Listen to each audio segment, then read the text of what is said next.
আসসালামু আলাইকুম। আশা করছি সকলেই মহান আল্লাহ তাআলার অশেষ রহমতে অনেক অনেক ভালো আছেন এবং সুস্থ আছেন। আলহামদুলিল্লাহ, আমরা আজকে আমাদের কোর্সের প্রথম ক্লাসে উপস্থিত হতে পেরেছি। আজকে আমরা আমাদের যে দীর্ঘ একটা জার্নি সেটা শুরু করব। তো আমার সাথে যারা এই মুহূর্তে লাইভে যুক্ত আছেন, একটু জানাবেন যে আমার কথাটা আপনারা স্পষ্ট শুনেন কিনা, আর এই লেখাটা ক্লিয়ার আছে কিনা। কথা লেখা যদি ক্লিয়ার থাকে আমি ইনশাল্লাহ শুরু করব। আজকে প্রথম ক্লাস, একটু 5 মিনিট ধৈর্য ধরতে হবে, অনেকেই যুক্ত হতে পারছে না বা লিঙ্ক পাচ্ছে না। সবকিছু ঠিক করে আমি 2 থেকে 3 মিনিটের মধ্যে শুরু করব। জাস্ট আমাকে জানাবেন কথা লেখাটা ক্লিয়ার কিনা।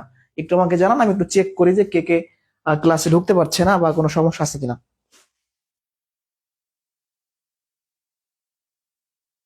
আপনারা অনেকে ভর্তি হয়ে মানে গ্রুপে এখনো অ্যাড হইতে পারেন না, আপনারা ঠিক মতো কি বলবো। তো যাই হোক, একটু ধৈর্য ধরতে হবে, প্রথম ক্লাস একটু সমস্যা হবে দুই একজনের।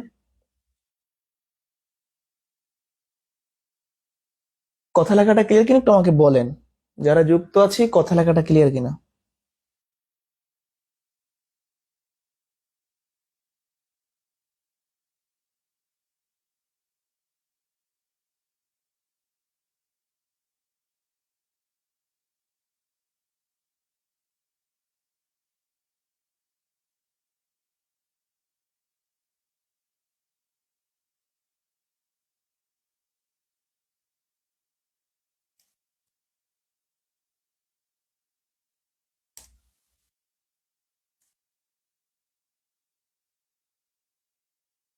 ক্লিয়ার আছে?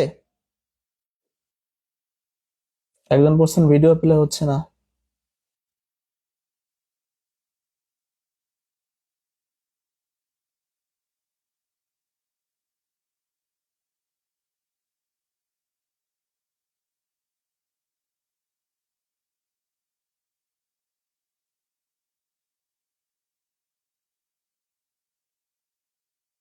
শুরু করবো এখনই ইনশাল্লাহ।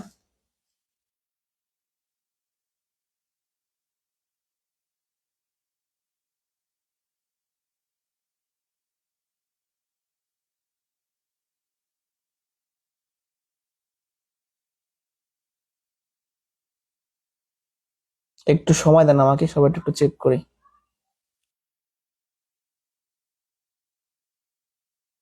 যাক, মোটামুটি যুক্ত হইতে পারছে অনেকেই।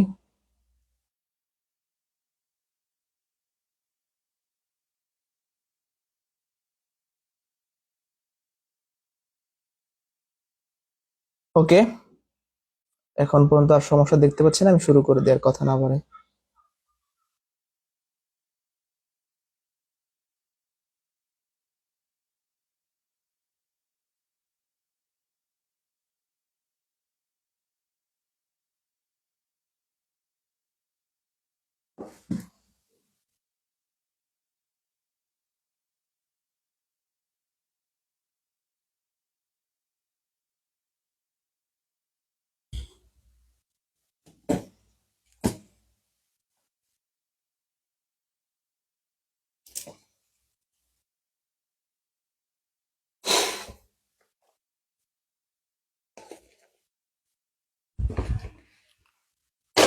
যাই হোক, আমরা আমাদের জার্নিটা শুরু করলাম।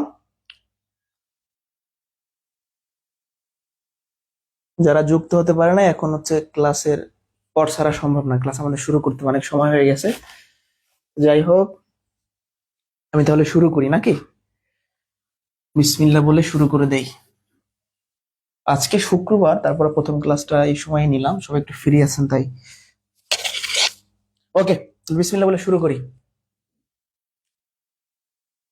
প্রথম কথা হচ্ছে, আমাদের এই কোর্সটা একটা বেসিক ম্যাথের কোর্স, সকল জবের জন্য ইম্পর্টেন্ট। যারা প্রাইমারি দিবেন, নিবন্ধন, এটিও, বিসিএস, প্রিলিমিনারি সহ যে কোনো জবের জন্য কার্যকরী। মানে এরকম কেউ মনে করবেন না যে আমি প্রাইমারি পরীক্ষার্থী, আমার মনে হয় এটা লাগবে না, আমি নিবন্ধন পরীক্ষার্থী, আমার এটা লাগবে না, এরকম না। সবই আমাদের লাগবে। মানে এমন কিছু পড়াবো না যেটা আপনার কাজে লাগবে না। ঠিক আছে? ওকে, তাহলে আমি শুরু করি। প্রথমেই আমরা শিখবো, আমাদের এই চ্যাপ্টারটা হচ্ছে সংখ্যা পদ্ধতি, নাম্বার সিস্টেম। এটা বেসিক একটা পার্ট। তো এখানে 4টা ক্লাস হয়, 4টা থেকে 5টা, যেটা প্ল্যানে দেওয়া আছে সেই অনুযায়ী হবে।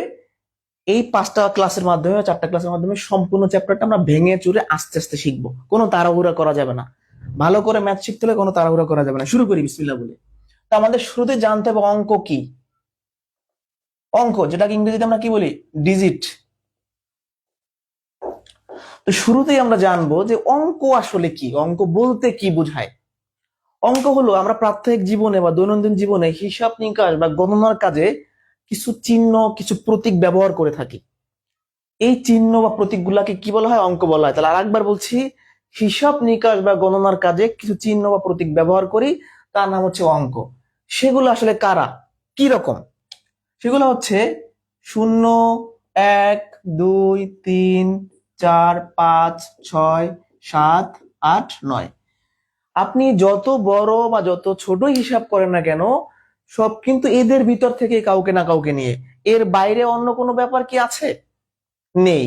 অর্থাৎ আমি যদি 5,10,000 লিখি, তাহলে এদের মধ্যে থেকে নিব, চুজ করব। অথবা 200 টাকা লিখি, তাও এদের মধ্যে থেকেই আসবে। অর্থাৎ এই 10টা চিহ্নের বাইরে অন্য কিছু আমি ব্যবহার করি না হিসাবের জন্য, করি কি? করি না। তাহলে এই 10টা প্রতীককে বা চিহ্নকে আমরা কি বলি? অঙ্ক বলি। বুঝতে পারছি আমরা? তাহলে হিসাব নিকাশ বা গণনার কাজে আমরা এই 10টা চিহ্ন বা প্রতীক ব্যবহার করি, এর নামই হচ্ছে অঙ্ক। এদেরকে আবার 2টা ভাগে ভাগ করা হয়। এই শূন্যটাকে আমরা বলি সাহায্যকারী অঙ্ক। কি বলি বলেন তো? সাহায্যকারী অঙ্ক। আর শূন্য বাদে বাকি যে 9টা আছে, এই 1 থেকে 9 পর্যন্ত, এদেরকে বলি আমরা সার্থক অঙ্ক। সার্থক কেন বলতেছি আর সাহায্যকারী কেন বলতেছি? সার্থক বলার কারণ হচ্ছে এদের সবারই প্রত্যেকের মান আছে, আর শূন্যের কিন্তু মান নাই। শূন্য যেটা করে যে একটা এদের পাশে বসে তার মানকে চেঞ্জ করে বা পাশে বসে হেল্প করে, কিন্তু এর কোনো নিজস্ব মান নাই। যেমন আমি 2-এর পাশে, 2-এর ডান পাশে একটা শূন্য লিখে আমি কত বানাইলাম, 20 বানাইলাম। তাহলে আমরা কি করছি? শূন্যকে সাহায্যকারী অঙ্ক বলতেছি। ঠিক আছে? আপনাদের মধ্যে থেকে কেউ না কেউ ফোন দিচ্ছেন, আসলে প্রথম ক্লাস, একটু ঝামেলা বাদে আমার ফোনটা সাইলেন্ট করে ফেলি, একটু সময় দিবেন আমাকে। ওকে, তাহলে অঙ্ক কি আমরা শিখতে পারছি। এবার আমরা সংখ্যা শিখবো। এবার শিখবো কি? সংখ্যা। এটাকে আমরা ইংরেজিতে কি বলি? নাম্বার বলে থাকি, নাম্বার। সংখ্যাটা আবার কি? সংখ্যা হচ্ছে এক বা একাধিক অঙ্ক মিলে যা তৈরি হয়। কি বলছি? এক বা একাধিক অঙ্ক মিলে তৈরি হয়। আমি যদি 2 লিখি, এটা কি? একটা অঙ্ক, এটাকে সংখ্যা বলা যাবে। আমি যদি লিখি 3 আর 5 একত্রে, এই 3 আর 5 মিলে একটা সংখ্যা হইলো।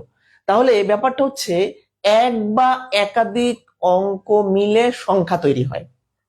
আমি লিখলাম 2, 6, 9, 4, তাহলে 4টি অঙ্ক নিয়ে আমি একটা সংখ্যা তৈরি করলাম। তাহলে সংখ্যা কি?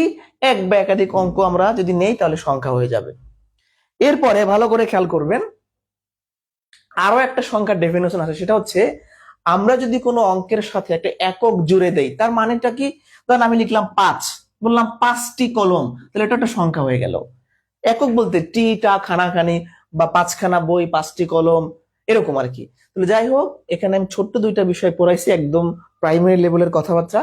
যে অঙ্ক হলো হিসাব নিকাশ গণনার কাজে ব্যবহার করি, অঙ্ক হলো 10টা।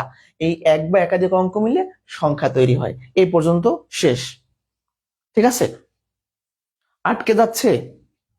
আপনাদের আসলে মানে হোয়াটসঅ্যাপ, ফেসবুক সব জায়গা থেকে ফোন আসতেছে তো, এই নিয়ে মহাবিপদে পড়তেছি, সমস্যা হওয়ার কথা না।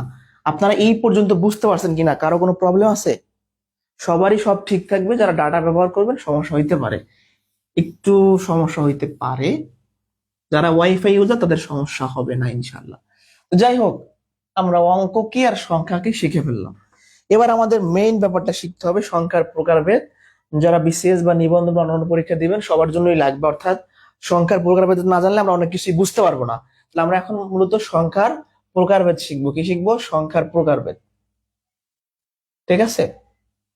সংখ্যা সংখ্যা মূলত দুই ধরনের। কয় ধরনের? সংখ্যা মূলত দুই ধরনের, ভালো করে খেয়াল করবেন। সংখ্যা মূলত দুই ধরনের, একটা হচ্ছে বাস্তব সংখ্যা আর একটা হচ্ছে অবাস্তব সংখ্যা। ঠিক আছে? তাহলে কি বললাম? বাস্তব সংখ্যা আর একটা হচ্ছে অবাস্তব সংখ্যা। অবাস্তব সংখ্যা। এখন একটু ভালো করে খেয়াল করতে হবে, সংখ্যা প্রধানত দুই ধরনের, বাস্তব আর অবাস্তব। বাস্তবকে কি বলা হয়? Real number. এটাকে বলা হয় ইমাজিনারি নাম্বার, এটাকে কাল্পনিক সংখ্যাও কিন্তু বলা হয়। কথা কি এখনো আটকে যাচ্ছে? আশা করি যাবে না, একটু ধৈর্য ধরেন, ঠিক হয়ে যাবে। তাহলে সংখ্যা হচ্ছে দুই ধরনের, বাস্তব আর অবাস্তব। আমরা প্রথমে জানবো যে বাস্তব সংখ্যা কি, তারপর জানবো অবাস্তব সংখ্যা কি। বাস্তব সংখ্যাটা আবার কি? বাস্তব সংখ্যা হলো একটা সংখ্যার বর্গ করার পরে যদি সবসময় ধনাত্মক অ্যান্সার আসে, ধনাত্মক মান আসে। ব্যাপারটা একটু ভালো করে খেয়াল করেন। আপনি লিখলেন 1, এখন 1 বাস্তব কিনা চেক করতে হবে আপনাকে। চেক করার জন্য 1 এর স্কোয়ার করবেন, মানে বর্গ করবেন। 1 এর স্কোয়ার করলে 1ই হয়। তাহলে 1 থেকে বর্গ করার পরে আমি একটা ধনাত্মক সংখ্যা পাচ্ছি, তাহলে আমি বলতে পারি 1 একটি বাস্তব সংখ্যা। আমি যদি বলি -1 এর একটা, মানে -1 এটা হচ্ছে বাস্তব নাকি অবাস্তব, কিভাবে বুঝবো? এই যে -1 কি করব? আমি বর্গ করব। -1 বর্গ করা মানে হচ্ছে এটাকে দুইবার গুণ করা। -1 গুণন -1, মাইনাসে মাইনাসে গুণ করলে প্লাস হয়ে যায়, এগুলো আমরা বীজগণিতে যা শিখাবো। আর এক গুণ করলে হয় 1। তাহলে দেখেন -1ও হচ্ছে বাস্তব সংখ্যা। কারণ কি? আমি -1 বর্গ করার পরে অ্যান্সারটা ধনাত্মক পাচ্ছি, পজিটিভ পাচ্ছি। তাহলে বলতে পারি বাস্তব সংখ্যা হলো সেই সব সংখ্যা যাদেরকে বর্গ করার পরে সব সময় ধনাত্মক অ্যান্সার আসে। ঠিক আছে?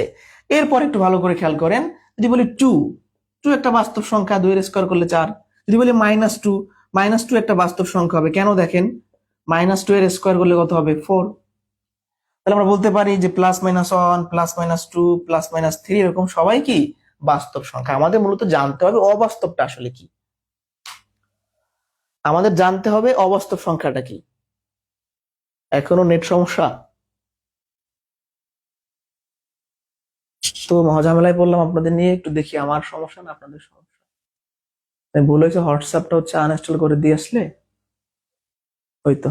যাই হোক, এখন ঠিক আছে। তাহলে বাস্তব সংখ্যাটা আশা করি বুঝতে পারছি। এবার একটা অবাস্তব সংখ্যায় চলে যাই। তাহলে বাস্তব বলছি যাদেরকে বর্গ করার পরে সবসময় ধনাত্মক অ্যান্সার আসে। আর অবাস্তব সংখ্যা হলো সেই সব সংখ্যা যাদেরকে বর্গ করার পরে ঋণাত্মক মান আসবে। কিরকম একটু ভালো করে খেয়াল করতে হবে, চেহারাটা কিরকম। যেমন √1, এই রুটের ভিতর মাইনাস থাকলে তারা অবাস্তব হয়, মানে অবাস্তব সংখ্যার চেহারাটা হচ্ছে রুটের ভিতরে মাইনাস। একটু দেখেন তো, এই যে রুটের ভিতরে মাইনাস, এটা বাস্তব না অবাস্তব চেক করার জন্য বর্গ করব। মনে রাখবেন রুট এবং বর্গ মানে পাওয়ার 2 সবসময় কাটা যায়, এটা কাটা গেল, তো থাকলো -1। তাহলে দেখেন এই জিনিসটার বর্গ করার পরে মাইনাস মানে ঋণাত্মক অ্যান্সার আসছে, তাহলে এইটা একটা অবাস্তব সংখ্যা। আমি যদি বলি √2, এটাকে চেক করে ফেলি একটু আমরা সকলে, তাহলে এটা কি হবে? -2। তার মানে হচ্ছে √2 একটা অবাস্তব সংখ্যা। তাহলে আমার ফাইনাল কথাটা হলো, বর্গ করার পরে যদি পজিটিভ অ্যান্সার পাই বাস্তব, বর্গ করার পরে যদি মাইনাস পাই তাহলে অবাস্তব। এবং অবাস্তব সংখ্যার চেহারাটা হলো রুটের ভিতরে মাইনাস। আরেকবার বলছি, রুটের ভিতরে মাইনাস। শেষ। কথা বুঝতে পারছি? রুটের ভিতরে মাইনাস, কাহিনী শেষ হয়ে গেল। বাস্তব অবাস্তব শেষ। এবার আমি অন্যান্য প্রকারভেদে যাব। কোনো টেনশনের কারণ নাই, অনেকগুলা ক্লাস নিব, সকল সুযোগ সুবিধা থাকবে। একটু ধৈর্য ধরতে হবে, আমাদের ঠান্ডা মাথায় ধৈর্য ধরতে হবে। এখন আমাদের মূলত আমাদের জানতে হবে বাস্তব সংখ্যা নিয়ে। এই চ্যাপ্টারটা কিন্তু সব বাস্তব সংখ্যাকে নিয়ে, এটা আমাদের সিলেবাসের বাইরে। এর বিষয়ে হালকা পাতলা ব্যাপার স্যাপার জানবো। আমাদের মূলত কথাবার্তা হবে এই জিনিসটাকে নিয়ে, বাস্তব সংখ্যাকে নিয়ে। তো যাই হোক, ক্যামেরাটা একটু মনে হয় কম দেখা যাচ্ছে, একটু হালকা চাপাই দিচ্ছি। ওকে, এবার আসি বাস্তব সংখ্যার প্রকারভেদে। বাস্তব সংখ্যা আবার দুই ধরনের।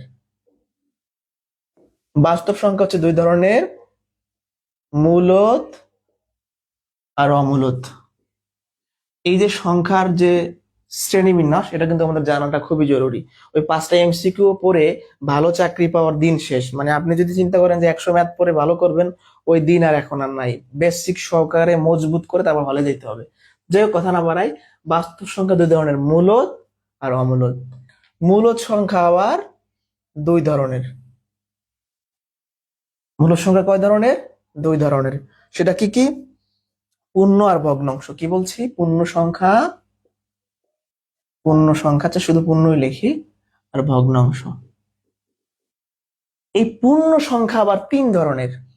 কয় ধরনের? তিন ধরনের। একটা হচ্ছে ঋণাত্মক সংখ্যা, একটা হচ্ছে শূন্য, আর একটা হচ্ছে ধনাত্মক সংখ্যা। তাহলে কি বলছি? মূলদ সংখ্যা আর অমূলদ, মানে মূলদ সংখ্যা আর আমরা অমূলদ সংখ্যা চিন্তা করছি। মূলদ সংখ্যা আবার দুই ধরনের, পূর্ণ আর ভগ্নাংশ। পূর্ণ সংখ্যা তিন ধরনের, ঋণাত্মক, শূন্য আর ধনাত্মক। ভগ্নাংশ সাধারণত দুই ধরনের হয়ে থাকে, সাধারণ ভগ্নাংশ আর দশমিক। সাধারণ লিখি শুধু, আর দশমিক। দশমিক। বুঝতে পারছি?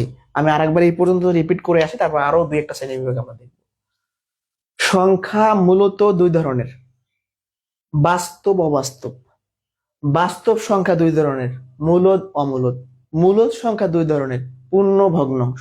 পূর্ণ সংখ্যা তিন ধরনের, ঋণাত্মক, শূন্য, ধনাত্মক। ভগ্নাংশ দুই ধরনের, সাধারণ, দশমিক। এখন এদের আবার প্রকারভেদ আছে। এদের আবার কি আছে? প্রকারভেদ আছে, ভালো করে খেয়াল করতে হবে।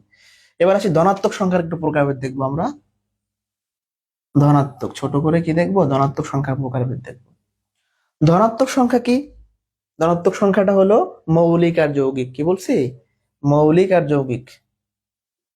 মৌলিক সংখ্যা আর যৌগিক সংখ্যা, এই চারটা স্ক্রিনশট দিয়ে রাখবেন আমি যখন বলবো। ভগ্নাংশ সাধারণ আর দশমিক। এখন আমরা সাধারণ ভগ্নাংশের প্রকারভেদ শিখবো। সাধারণ ভগ্নাংশ তিন প্রকার: প্রকৃত, অপ্রকৃত, মিশ্র। ভালো করে খেয়াল করেন, আর একবার বলছি, সাধারণ ভগ্নাংশ তিন ধরনের: প্রকৃত, অপ্রকৃত, মিশ্র। দশমিক ভগ্নাংশ আবার দুই ধরনের। কি বলছি? ভগ্নাংশ তো দুই ধরনের, সাধারণ আর দশমিক। সাধারণ ভগ্নাংশ তিন ধরনের: প্রকৃত, অপ্রকৃত, মিশ্র। এখন আপনাদের কোশ্চেন আমি নিব, মানে এই চার্ট নিয়ে যে প্রশ্নগুলো আপনাদের থাকবে সবগুলো নিব। আমি একটু শেষ করে আমি টাইম দিব, কোনো প্রবলেম নাই, আবার সব বলবো। দশমিক ভগ্নাংশটা ভালো করে খেয়াল করবেন। দশমিক ভগ্নাংশ আবার দুই ধরনের: সসীম আর অসীম আবৃত। তাহলে দশমিক কয় ধরনের হয়? সসীম আর অসীম আবৃত। এখন আরেকটা জিনিস আমাদের ছোট্ট করে জানা বাকি আছে, সেটা হলো,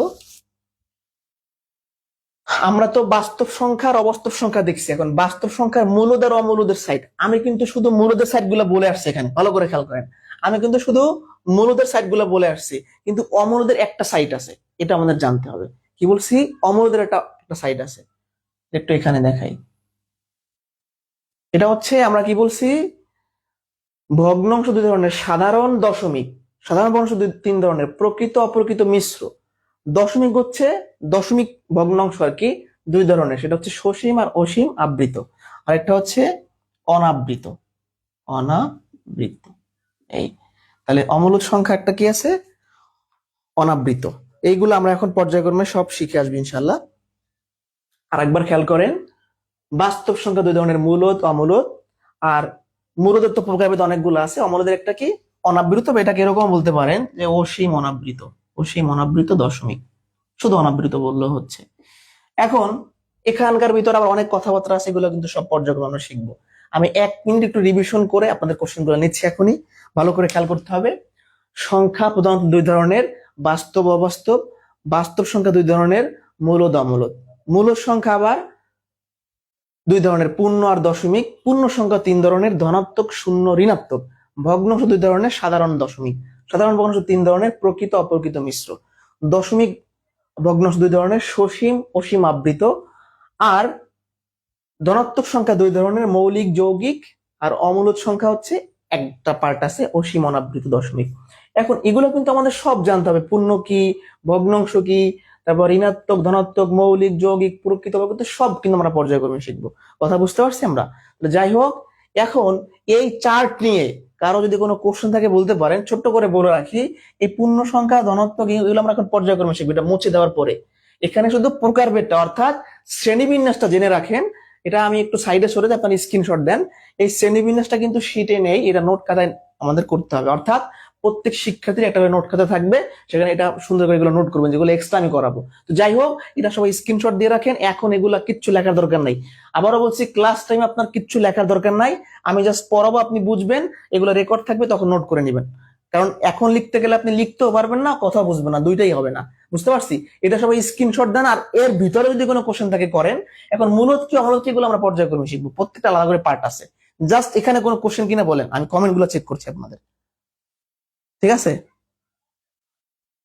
এবার আপনাদের কমেন্ট গুলো আমি চেক করি, ইনশাল্লাহ দেখি কি কি অবস্থা। ওকে, আচ্ছা, এখন এই মূলদ অমূলদ তো আমি পড়াই না এখন, এগুলো মূলদ অমূলদের ক্লাসই শুধু একটা, আমাকে বলতে দেন। মানে মূলদ অমূলদের একটা ক্লাস, শুধু এই দুইটা জিনিসের এক ক্লাস, এর বাইরে কিছু পড়াই না, মানে দ্বিতীয় ক্লাস। অর্থাৎ আমরা এখানে শুধু শ্রেণীবিন্যাসটা জানতে চাচ্ছি, মানে জানলাম। এরপরে এই পাঠগুলো আমরা টপিক ভিত্তিক পড়বো, মানে একসাথে পড়বো না। মূলদ অমূলদ একসাথে পড়বো, মৌলিক যৌগিক একসাথে পড়বো, এরকম টপিক ভিত্তিক পড়বো। জাস্ট শ্রেণীবিন্যাসটা জেনে রাখেন। আর বাস্তব সংখ্যাটা অবাস্তব সংখ্যাটা আমরা ক্লাসের শুরুতে বলছি, যারা পরে যুক্ত হয়েছেন দেখে নিবেন। কারণ এটা রেকর্ড রাখার উদ্দেশ্য হচ্ছে যারা পরে যুক্ত হবে তারা দেখে নিতে পারবে। বাস্তব সংখ্যা কি বলছিলাম, বর্গ করলে সবসময় ধনাত্মক মান আসবে, আর অবাস্তব হলে বর্গ করলে ঋণাত্মক মান আসবে।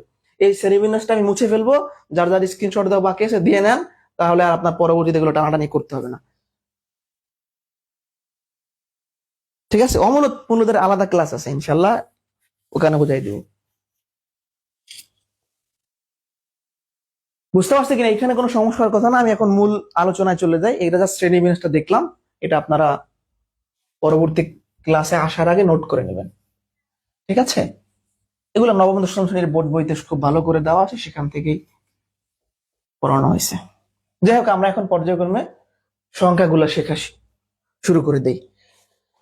ওকে, তাহলে আমাদের প্রথম আলোচনা হচ্ছে পূর্ণ সংখ্যা নিয়ে। আলোচনা শুরু পূর্ণ সংখ্যা, যেটাকে আমরা ইংরেজিতে বলি ইন্টিজার নাম্বার। ইন্টিজার নাম্বার এগুলা কিন্তু জানতে হবে, ইংরেজি গুলা জানতে হবে। অনেক সময় পূর্ণ সংখ্যা না বলে ইন্টিজার নাম্বার বলতে পারি কোশ্চেনে। তো যাই হোক, পূর্ণ সংখ্যা কি, মানে আমরা সবসময় যে কোনো জিনিস সহজে পড়ার চেষ্টা করবো। পূর্ণ সংখ্যা মানে হলো যেখানে দশমিক নেই, সোজা কথা, যেখানে কোনো দশমিক নেই। যেমন এক লিখলাম, কোনো দশমিক আছে নাই, তাহলে এক একটা পূর্ণ সংখ্যা। যেমন আমি লিখলাম 3, কোনো দশমিক আছে নাই, তাহলে পূর্ণ সংখ্যা মানে হলো দশমিক থাকবে না, এক কথায় শেষ। পূর্ণ সংখ্যা হলো দশমিক থাকবে না। এখন এই পূর্ণ সংখ্যা আবার তিন ধরনের, এইটা একটু আমাদের জানাটা জরুরি। পূর্ণ সংখ্যা তিন ধরনের, সেটা কি? শূন্য, ধনাত্মক আর ঋণাত্মক।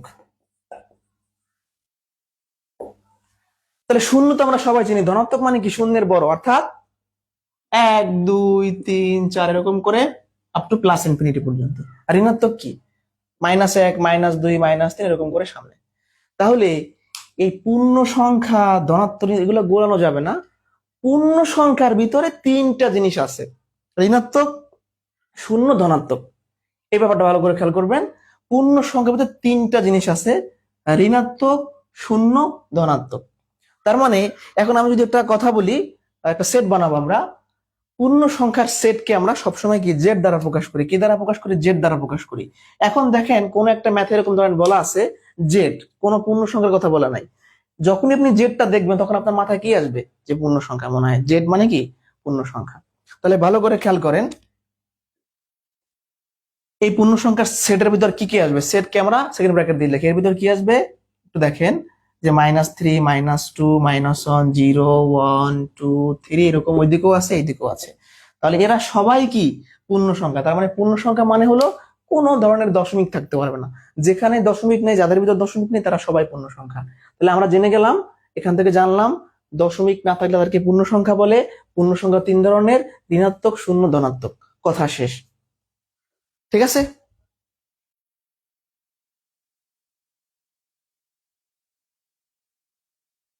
কোনো কোয়েশ্চেন?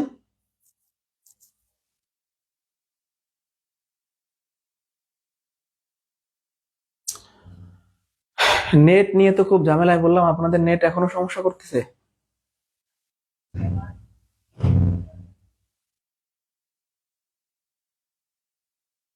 নেট এখন ঠিক আছে? বলেন তো, নেট কি সবার সমস্যা? তা আপনারা সবাই হোয়াটসঅ্যাপে ফোন দিচ্ছেন, ফোনে ফোন দিচ্ছেন, এই জন্য নেট সমস্যা করতে পারে। আরেকটা বেসিক জিনিস আমি শেখাবো, সেটা হচ্ছে, আরেকটা বেসিক জিনিস খেয়াল করতে হবে। সংখ্যা রেখা, এটা একটু সবাই খাতায় লিখে রাখবেন, এখন না, ক্লাস শেষে লিখেন, আর এখন লিখলেও সমস্যা নেই। সংখ্যা রেখা, এটা আমাদের জানাটা খুবই জরুরি। সংখ্যা রেখা আবার কি? আমি যেখানে যদি মাঝখানে, এরকম মাঝখানে দাঁড়াই, এই ঠিক আমার মাঝখানে আমি একটু দাগ টেনে নেই, আমার একদম মাঝখানে কি হবে? শূন্য হবে। আমি যখন আমার এই মাঝখান থেকে ডানে যাব, তার মানে শূন্যের থেকে বড়, তার মানে ধনাত্মক শুরু হবে। 1, 2, 3, 4 আপ টু প্লাস ইনফিনিটি। আমি যখন আমার মাঝখান থেকে বামে চলে যাব, -1, -2, -3, -4 আপ টু মাইনাস ইনফিনিটি। এটার মিনিংটা কি? প্লাস ইনফিনিটি, মাইনাস ইনফিনিটি মানেটা কি? ধনাত্মক অসীম আর ঋণাত্মক অসীম, মানে অসীম পর্যন্ত ধনাত্মক, অসীম পর্যন্ত ঋণাত্মক। তাহলে এইটাকে আমরা বলি সংখ্যা রেখা। সংখ্যা রেখার ঠিক মাঝখানে হয় শূন্য। আমরা যখন শূন্য থেকে সামনে যাব, ডান সাইডে যাব, পজিটিভ হয়ে যাবে, শূন্য থেকে বাম সাইডে যাব, নেগেটিভ হয়ে যাবে। এটা কিন্তু আমরা লিখে রাখবো সবাই। ঠিক আছে?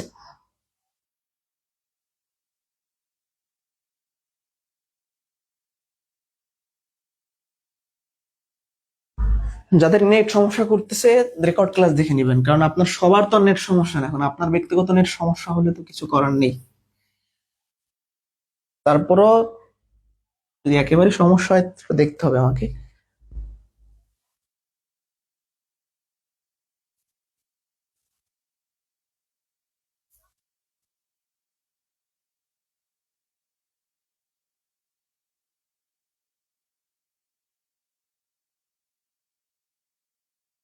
আচ্ছা, আমি নেটটা চেক করতেছি, একটু অপেক্ষা করতে হবে, নেটটা চেক করতেছি।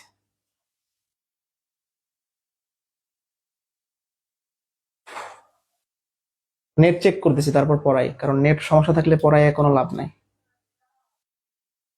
যদি নেটে ঠিক না থাকে, পড়াইয়া কি পড়া বুঝবেন?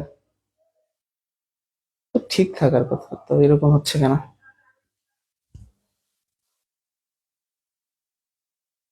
মোট কথা হচ্ছে, আপনাদের ফোন গুলো আসতেছে, এখন হোয়াটসঅ্যাপটা আনইনস্টল দিতে হবে, এখন তো ফোন ক্লাস কাটা ছাড়া উপায় নেই। এক একজন ভর্তি হওয়ার পরে তারা গ্রুপে অ্যাড হয়েছে কিনা, মানে রিকোয়েস্ট পাঠায় বসে আছে, এখন তার আইডির নাম না জানলে আমি কিভাবে তাকে অ্যাড করবো বলেন?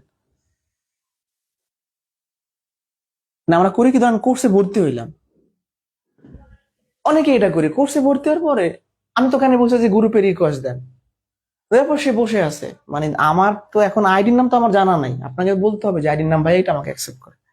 তারপর আমি জেনে নিয়ে অ্যাকসেপ্ট করি, তারপরও দু একজনের সমস্যা হতে পারে, তারা লাগাতার হোয়াটসঅ্যাপে ফোন দিয়ে যাচ্ছে, মেসেঞ্জারে ফোন দিয়ে যাচ্ছে, যার কারণে সমস্যা হচ্ছে। যাই হোক, আমি পূর্ণ সংখ্যা পড়াইছি, এবার দশমিক সংখ্যা। দশমিক সংখ্যা, যেটাকে ইংরেজিতে বলা হয় ডেসিমাল নাম্বার। Decimal number. তাহলে পূর্ণ সংখ্যাটা কি পড়ছিলেন ভাই? পূর্ণ সংখ্যাটা পড়ছিলেন হচ্ছে দশমিক থাকবে না, আর দশমিক সংখ্যা মানে দশমিক থাকবে, সিম্পল। যেমন 1.3, এটা দশমিক সংখ্যা, দশমিক সংখ্যা। ঠিক আছে? তাহলে কি বললাম? দশমিক সংখ্যা মানে যেখানে দশমিক থাকে, শেষ। এর আরো প্রকারভেদ আছে, সসীম, অসীম, এগুলো আমরা চ্যাপ্টার ভিত্তিক দশমিকের ক্লাসে শিখব। যে দশমিক সংখ্যা শেখা শেষ। দশমিক সংখ্যার পরে আমরা শিখব হচ্ছে ধনাত্মক আর ঋণাত্মক সংখ্যা। আমরা শিখব ধনাত্মক সংখ্যা, যেটাকে বলে পজিটিভ নাম্বার। দশমিক সংখ্যা কিন্তু আরেকটা নাম আছে, অপূর্ণ সংখ্যা, পজিটিভ নাম্বার। ধনাত্মক সংখ্যাটা হলো শূন্যের চেয়ে বড়। কি বলছি? শূন্যের থেকে বড়। আবার আমাকে সংখ্যা রেখা আঁকতে হচ্ছে, শূন্য এখানে 1, 2, 3 up to plus infinity, -1, -2, -3 up to minus infinity. এখন ধনাত্মক সংখ্যাটা হলো শূন্যের থেকে বড়, কি বলছে? শূন্যের থেকে বড় একটা ধনাত্মক সংখ্যা। আচ্ছা আমি যদি বলি এরকম 0.00001, এটাও কি? এটাও পজিটিভ সংখ্যা হবে, কারণ কি? শূন্যের থেকে একটু বড়, মানে এই শূন্যের এই পজিশন থেকে একটু যদি আমি সরে যাই তাহলে ধনাত্মক হয়ে যাবে। ঠিক আছে, তাহলে শূন্যের চেয়ে বড় সংখ্যাকে ধনাত্মক সংখ্যা বা পজিটিভ নাম্বার বলা হয়। আর ঋণাত্মক সংখ্যা নেগেটিভ নাম্বার নাকি? Negative number. তাহলে পজিটিভ সংখ্যা আমরা কি পড়ছি? শূন্যের চেয়ে বড়। ঋণাত্মক সংখ্যা কি পড়বো? শূন্যের চেয়ে ছোট। শূন্যের ছোট মানে কি? আরেকটা কথা হচ্ছে, ঋণাত্মক সংখ্যার সামনে অবশ্যই সবসময় কি মাইনাস সাইন থাকবে, এটা বুঝলেই হবে। যেমন আমি লিখলাম -1 অথবা -0.0001, এটা একটা নেগেটিভ সংখ্যা। তাহলে সহজ কথা হলো যে ভাই, আমাদের যদি এরকম কি বলে মাইনাস চিহ্ন থাকে, তাহলে আমরা অটোমেটিক কি এটা বুঝে নেব? ঋণাত্মক সংখ্যা। এগুলো খুব সিম্পল বিষয়, সবাই কম বেশি জানেন। এরপর আমরা শিখবো হচ্ছে খুবই গুরুত্বপূর্ণ একটা সংখ্যা, সেটা হলো স্বাভাবিক সংখ্যা, যেখান থেকে বিসিএস প্রাইমারি নিবন্ধনে প্রশ্ন হয়। স্বাভাবিক সংখ্যা, এটা জানা জরুরি। স্বাভাবিক সংখ্যা, ন্যাচারাল নাম্বার, এটা অনেক ইম্পর্টেন্ট। 45তম বিসিএস এই টপিক রিলেটেড প্রশ্ন আসছে। যাই হোক, স্বাভাবিক সংখ্যা অনেকে বিভিন্নভাবে মুখস্থ করেন বা জানেন। আমি জাস্ট দুইটা শব্দের মাধ্যমে পুরো স্বাভাবিক সংখ্যাটা বোঝাবো। স্বাভাবিক সংখ্যা হলো যারা পূর্ণ ধনাত্মক, এর বাইরে আমরা কিছু জানবো না। এই দুইটা শব্দের মাধ্যমে আমরা স্বাভাবিক সংখ্যাটা শেষ করে ফেলবো। মানে স্বাভাবিক সংখ্যা হবে সেই সমস্ত সংখ্যা যাদের এই দুইটা গুণ থাকবে বা দুইটা জিনিস যারা মানবে। এক নাম্বার হলো পূর্ণ হবে এবং ধনাত্মক হবে। পূর্ণ হবে মানে কোনো ধরনের দশমিক থাকতে পারবে না, আর ধনাত্মক হবে মানে কি? শূন্যের চেয়ে বড় হবে। তার মানে এরা কারা? এরা হলো 1 2 3 4 5 6 এরকম করে প্লাস ইনফিনিটি পর্যন্ত। তাহলে স্বাভাবিক সংখ্যা হলো 1 2 3 4 এগুলা। এখানে দেখেন কোনো দশমিক আছে? নাই। শূন্যের চেয়ে বড়, তাহলে এরাই হইতে পারবে স্বাভাবিক সংখ্যা। তাহলে স্বাভাবিক সংখ্যা কারা? যে সমস্ত সংখ্যা পূর্ণ ধনাত্মক। আর একবার বলছি, পূর্ণ মানে কি? এখানে কোনো দশমিক নাই। ধনাত্মক মানে কি? শূন্যের বড়। তার মানে 1 2 3 4 এরা কি? সবাই স্বাভাবিক সংখ্যা। স্বাভাবিক সংখ্যার সেটকে এভাবে এন দ্বারা প্রকাশ করা হয়। কি করা হয়? ন্যাচারালের এই এন দ্বারা প্রকাশ করা হয় স্বাভাবিক সংখ্যার সেটকে। যেমন 45 যে প্রশ্ন আসছিল, এটা সেটের প্রশ্ন, যেখানে স্বাভাবিক সংখ্যা লিখে দেয় নাই, এই চিহ্নটা দিয়ে দিছে। তাহলে এটা দেখলেই আপনাকে বুঝতে হবে যেটা ন্যাচারাল নাম্বার। যাই হোক, স্বাভাবিক সংখ্যার সেটকে আমরা এন দ্বারা প্রকাশ করি, তাহলে বলতে পারি এর ভিতরে এগুলো থাকবে আপ টু প্লাস ইনফিনিটি পর্যন্ত। ঠিক আছে, তাহলে স্বাভাবিক সংখ্যার জন্য জাস্ট দুইটা জিনিস মাথায় রাখবো, পূর্ণ ধনাত্মক, আর কিছু লাগবে না, পূর্ণ ধনাত্মক। ঠিক আছে। একজন বলছেন শূন্য কি? শূন্য হচ্ছে সাহায্যকারী সংখ্যা। আমরা একদম ক্লাসের শুরুতে বলছি শূন্য কি, বলেন তো? শূন্য হচ্ছে সাহায্যকারী সংখ্যা। তাহলে স্বাভাবিক সংখ্যা শেষ। এখন বাকি আছে মূলদ, অমূলদ আর মৌলিক যৌগিক। মৌলিক যৌগিক আজকে পড়াবো, মূলদ অমূলদ আগামী ক্লাসে পড়াবো। মূলদ মানে ভগ্নাংশ আকারে প্রকাশ করা যায়, অমূলদ মানে যায় না। আপনাদের এই চ্যাপ্টারের কঠিন বিষয় হচ্ছে মূলদ অমূলদ। এই মূলদ অমূলদ নিবন্ধন পরীক্ষায় 1 মার্ক থাকে, বিসিএস প্লিতে 1 মার্ক থাকে, প্রাইমারিতেও থাকে। এইগুলোই অনেকে ভুল করে। মূলদ অমূলদ আগামী ক্লাসে থাকবে, আজকে মৌলিক যৌগিক পর্যন্ত পড়াবো। তো যাই হোক, আমি এখানে সংখ্যার যে কিছু অল্প তথ্য এগুলো আমরা বললাম, এখনো সব বলা হয় নাই। এরপর আমরা শিখবো স্থানীয় মান আর স্বকীয় মান, আর একক দশকের যে ব্যাপারটা সেটা তো হালকা করে বলবে। তাহলে আমাদের এখন জানতে হবে কি স্থানীয় মান। স্থানীয় মান, এটাকে ইংরেজিতে বলা হয় প্লেস ভ্যালু। আর এটা জানবো হচ্ছে, আমি এখানেই লিখে রাখি, একটা হচ্ছে স্থানীয় মান, আর একটা হচ্ছে ফেস ভ্যালু যেটাকে বলে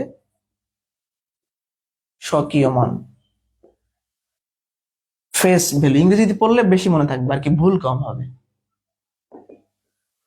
ভালো করে খেয়াল করেন, স্থানীয় মান কি আর হচ্ছে স্বকীয় মান কি, এগুলো কিন্তু আমাদের জানাটা জরুরি। তো স্থানীয় মান ইংরেজি হচ্ছে প্লেস ভ্যালু।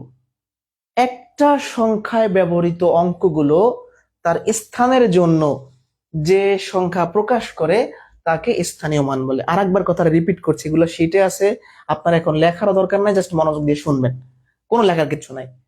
স্থানীয় মান এই জিনিসটা হলো একটা সংখ্যায় ব্যবহৃত অঙ্ক তার স্থানের জন্য যে মান বা সংখ্যা প্রকাশ করে। একটু দেখা যাক, যেমন আমি লিখলাম 125, তাই না? একটা 3 ডিজিটের বা 3 অঙ্কের সংখ্যা। এটাকে আমরা কি বলি? এককের অঙ্ক। এটা কি দশকের অঙ্ক? এটা কি শতকের অঙ্ক?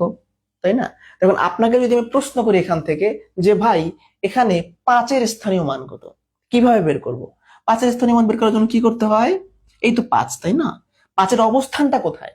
এককের ঘরে, তাহলে তার সাথে 1 গুণ হবে, 5। 2-এর অবস্থানটা কোথায়? দশকের ঘরে, তাহলে 2-এর সাথে কি গুণ হবে? 10 গুণ হবে, 20। তাহলে এই 125 সংখ্যাটায় 2-এর স্থানীয় মান 20। একের স্থানীয় মান কত? একের অবস্থানটা হচ্ছে আমার একক, দশক, শতকের ঘরে, তাহলে শতক মানে কি 100 গুণ হবে। বুঝতে পারছি? তারপর যদি হাজারের ঘরে থাকে 1000 গুণ হবে, লক্ষের ঘরে থাকে লক্ষ গুণ হবে।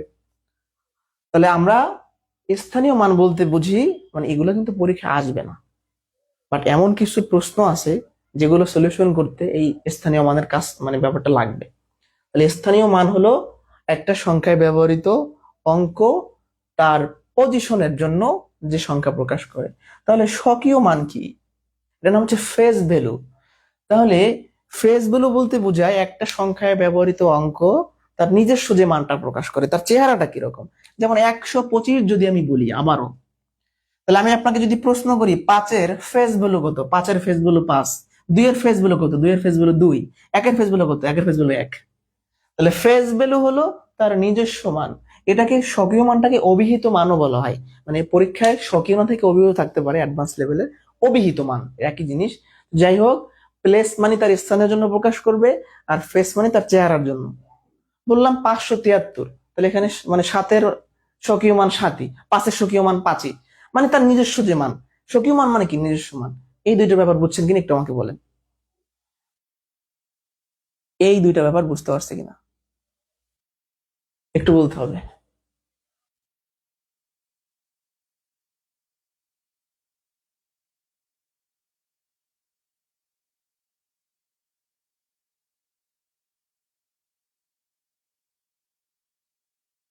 বুঝতে পারছে কিনা?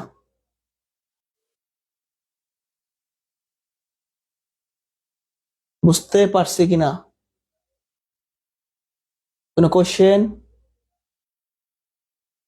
একজন বলছেন যে শূন্য কি ডিজিট নাকি সংখ্যা? প্রথমে বলছি কি শূন্য তো একটা অবশ্যই মাস্ট বি ডিজিট। সংখ্যা কি বলছি? এক বা একাধিক অঙ্ক মিলে সংখ্যা তৈরি হয়।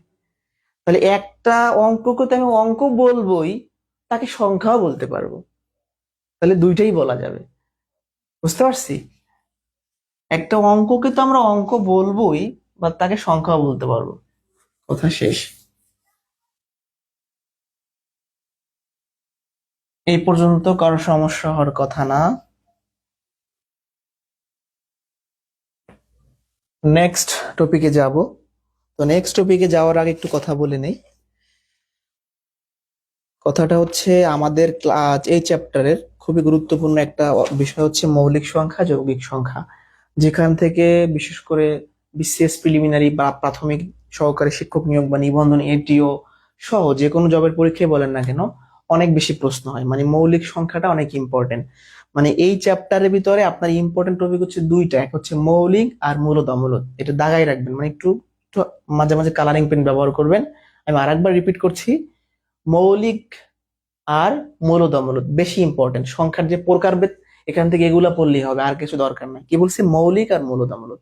আজকে আমি মৌলিকটা খুব ভালো করে পড়াই দিব, আগামী ক্লাসে মূলদ অমূলদ পড়াই দিব। তো যাই হোক, আমি শুরু করি। মৌলিক সংখ্যাটা কি? মৌলিক সংখ্যাটা আমরা অনেকে এতদিন পড়ে আসছি, কিন্তু সেটা ভুল পড়ে আসছি। আমি নিজেও একসময় যখন মুখস্থ করছি বা যখন জানছি একটু ভুল জানতাম, বেশি না। ঠিক আছে? মৌলিক সংখ্যার ইংরেজিটা হচ্ছে প্রাইম নাম্বার। নাম্বার, ঠিক আছে? প্রাইম নাম্বার, এই মৌলিক সংখ্যাটা কি? আমরা নর্মালি মৌলিক সংখ্যার ডেফিনেশন এরকম পড়ি যে যেসব সংখ্যাকে এক এবং ওই সংখ্যা ছাড়া অন্য কোনো সংখ্যা দিয়ে ভাগ যায় না। এটা একটু ভুল হয়ে যায় কিছুটা। আমাদের মৌলিক সংখ্যার এক্সাক্ট বা একদম পারফেক্ট ডেফিনেশনটা হচ্ছে এরকম: এক থেকে বড় যে সকল স্বাভাবিক সংখ্যাকে এক এবং ওই সংখ্যা ছাড়া অন্য কোনো সংখ্যা দিয়ে নিঃশেষে ভাগ করা যায় না। আর একবার রিপিট করছি, আমি লিখবো না, এগুলো শিটে আছে, লেখার কোনো প্রয়োজনীয়তা নাই। এক থেকে বড়, আমাকে প্রথমে বলে নিতে হবে এক থেকে বড় যে সকল স্বাভাবিক সংখ্যা, অবশ্যই সব মৌলিক সংখ্যাগুলোকে সবসময় স্বাভাবিক হইতে হবে, এর বাইরে হবে না, মানে কোনো নেগেটিভ সংখ্যা হইতে পারবে না। এক থেকে বড় যে সকল স্বাভাবিক সংখ্যাকে এক এবং ওই সংখ্যা ছাড়া অন্য কোনো সংখ্যা দিয়ে ভাগ যায় না, সেই সব সংখ্যাকে আমরা কি বলি? মৌলিক সংখ্যা। এখন ওইখানে মাঝখানে একটা টার্ম বলছি নিঃশেষে বিভাজ্য, এইটার মিনিংটা কি? অনেক প্রশ্নেই দেখবেন যে লেখা থাকবে নিঃশেষে বিভাজ্য। এর মিনিংটা হচ্ছে এরকম যে কোনো ভাগ করার পরে কোনো ভাগশেষ থাকে না বা কোনো দশমিক আসে না। তাহলে মৌলিক সংখ্যাটা হলো এক এবং ওই সংখ্যা ছাড়া অন্য কোনো সংখ্যা দিয়ে ভাগ যায় না। যেমন দুইকে আমি এক দিয়ে ভাগ করতে পারি, দুইকে আমি দুই দিয়ে ভাগ করতে পারি, এর বাইরে অন্য কোনো সংখ্যা দিয়ে দুইকে ভাগ করা যায় না। হ্যাঁ, দুইকে আমি পাঁচ দ্বারা ভাগ করতে পারি, তিন দ্বারা ভাগ করতে পারি, তাহলে দশমিক আসবে, তাহলে হবে না, নিঃশেষে ভাগ যাইতে হবে। ঠিক আছে, তাহলে দুই একটি মৌলিক সংখ্যা। আমি বললাম কি সাতকে আপনি এক দিয়ে ভাগ করতে পারেন, সাতকে আপনি সাত দিয়ে ভাগ করতে পারেন। ওই যে বলছি এক এবং ওই সংখ্যা ছাড়া অন্য কোনো সংখ্যা দিয়ে ভাগ যায় না, তাহলে সাত একটি মৌলিক সংখ্যা, 11 একটি মৌলিক সংখ্যা, 13 একটি মৌলিক সংখ্যা, 17 মৌলিক সংখ্যা, তারপরে 19 মৌলিক সংখ্যা, তাই না? 23 মৌলিক সংখ্যা, 29 মৌলিক সংখ্যা, যাই হোক 31 মৌলিক সংখ্যা। অর্থাৎ এইসব সংখ্যাকে আমরা অন্য কোনো সংখ্যা দিয়ে ভাগ করতে পারি না। তাহলে মৌলিকটা আশা করি বুঝতে পারছেন। এখন মৌলিক সংখ্যার ক্ষেত্রে আমাদের কিছু তথ্য জানা জরুরি, বলতে পারেন গুরুত্বপূর্ণ তথ্য। গুরুত্বপূর্ণ তথ্য, আপনাদের একজন মেসেজ দিচ্ছে গ্রুপে যে ভাই খুব রাগ হচ্ছে, এখন অ্যাড করেন নাই। আসলে একটু এটা ঝামেলা যে তাকে অ্যাড করতে পারি নাই, কিন্তু আসলে ক্লাস শুরু করার পর অ্যাড করার সুযোগ নেই। গুরুত্বপূর্ণ তথ্যগুলা কি? ঋণাত্মক সংখ্যা কখনো মৌলিক সংখ্যা হয় না। ঋণাত্মক সংখ্যা মৌলিক সংখ্যা হয় না। তার মানে যত ঋণাত্মক সংখ্যা আছে কেউ মৌলিক না। আমি তো যখন ডেফিনেশনটা পড়াইছি যে এক থেকে বড় স্বাভাবিক কথাটা মানে কোনো নেগেটিভ আসতে পারবে না, ঋণাত্মক সংখ্যা মৌলিক সংখ্যা হয় না। এর থেকে আমাদের যেটা জানা লাগবে, এইটা হচ্ছে আমাদের মারাত্মক লেভেলের ইম্পর্টেন্ট, সেটা হচ্ছে দুই হলো একমাত্র জোড় এবং সবচেয়ে ছোট মৌলিক সংখ্যা। খুবই ইম্পর্টেন্ট একটা বিষয়, দুই হলো একমাত্র জোড় ও সবচেয়ে ছোট মৌলিক সংখ্যা। সবচেয়ে ছোট মৌলিক সংখ্যা, মৌলিক সংখ্যা। জোড় বিজোড় সংখ্যা কি? জোড় হলো দুই দ্বারা ভাগ যায়, যেমন 2, 4, 6, আর বিজোড় হলো দুই দ্বারা ভাগ যায় না। তাহলে যত পৃথিবীতে যত জোড় সংখ্যা আছে তার মধ্যে একটা মাত্র জোড় সংখ্যা মৌলিক, সে কে? 2, আর বাকি সব যৌগিক। এবং 2 হলো সবচেয়ে ছোট মৌলিক সংখ্যা। তাহলে আমাদের এই 2 হলো দুইটা বিশেষ ক্যারেক্টার নিয়ে আসে, একটা হলো সে হলো একমাত্র জোড় মৌলিক সংখ্যা এবং সে সবচেয়ে ছোট। এটা কিন্তু আমাদের জানতে হবে। এখানে কারো কোনো কোশ্চেন থাকলে আমাকে বলতে পারেন। মৌলিক সংখ্যা নিয়ে কারো কোনো কোশ্চেন আছে কিনা বলেন।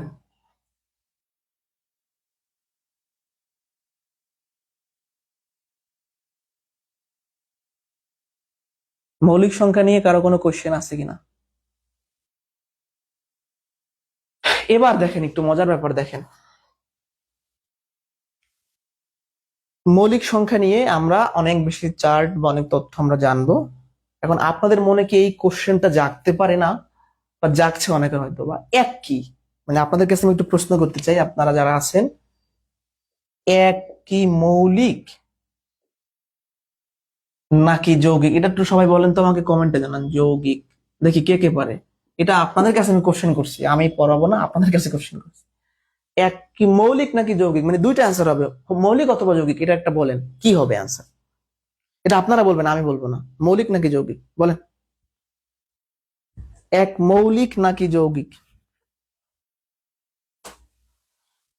আপনারা এক মৌলিক নাকি যৌগিক বলেন, আমি এর মধ্যে একটু একটা ভাই অ্যাড হইতে পারে, তাকে একটু কষ্ট করে আমি অ্যাড করাই দিই। আহা, মৌলিক নাকি যৌগিক বলেন, এখানে সবাইকে রেসপন্স করতে হবে তো।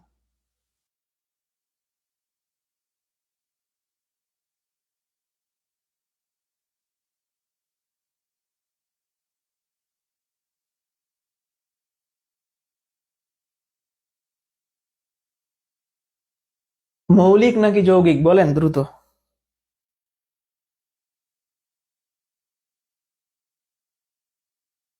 আপনাদের কাছে আমি কোশ্চেন করছি, এক মৌলিক নাকি যৌগিক? আল্লাহ গো, কত ফোন আসছে।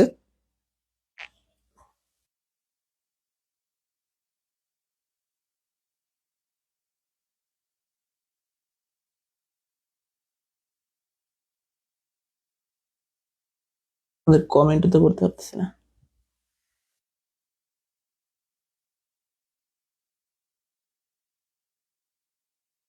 আচ্ছা, আপনারা অনেকে ভুল করবেন বিদায় কোশ্চেনটা করছি। বলে ভুল মানে ভুল, এর কোনো ভুল হবে স্বাভাবিক, তাই কোশ্চেনটা করছি। আমি এক ভাইকে অ্যাড করতেছি আর কি, ফাঁকে আপনাদের একটা কোশ্চেন করে ফেললাম।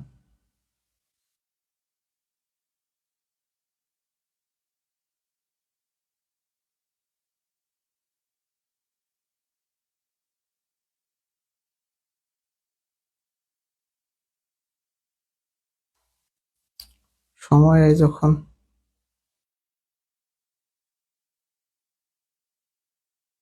আচ্ছা আপনাদের কোশ্চেনের অ্যান্সার পাইছি। যাই হোক, এই যখন সবার অ্যান্সারটাই মোটামুটি ভুল হয়েছে, একটু দেখেন।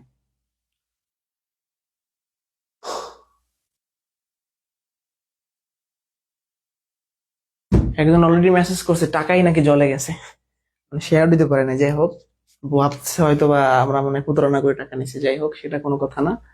আপনারা যারা অ্যান্সার দিয়েছেন, এক আসলে মৌলিকও না যৌগিকও না, মানে অ্যান্সার হবে মৌলিক ও যৌগিক কোনটি নয়।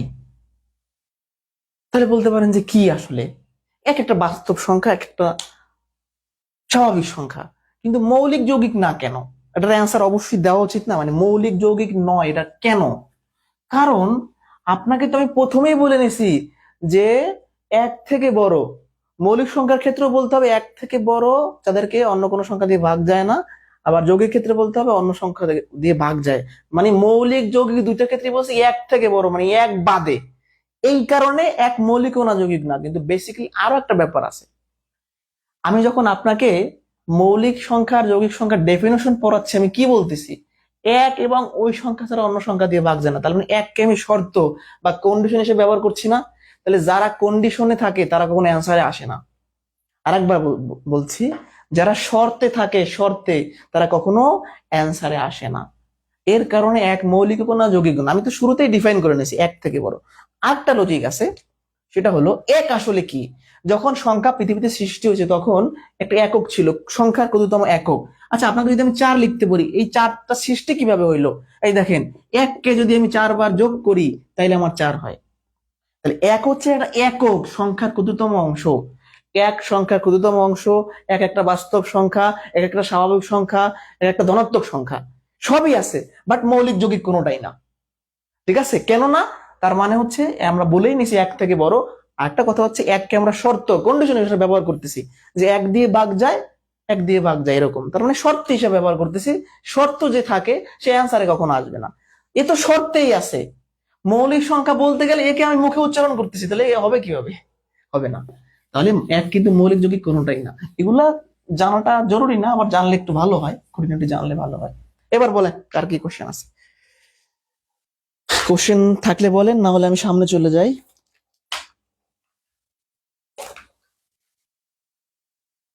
কোশ্চেন আছে কোনো?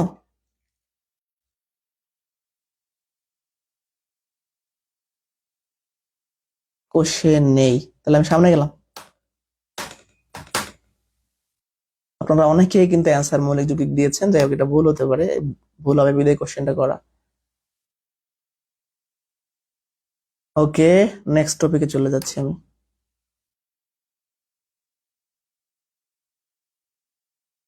আপনাদের কমেন্ট দেখা যাচ্ছে না। ওকে, এবার আমরা যেটা জানবো, মৌলিক সংখ্যা থেকে বিগত সালে যে প্রশ্নগুলো আসছে সেগুলো যদি আমরা বিশ্লেষণ করি পর্যায়ক্রমে দেখতে পাবো যে 1 থেকে 100 এর মধ্যে সংখ্যাগুলাই বেশি আসে। কথাটা বুঝতে পারছি?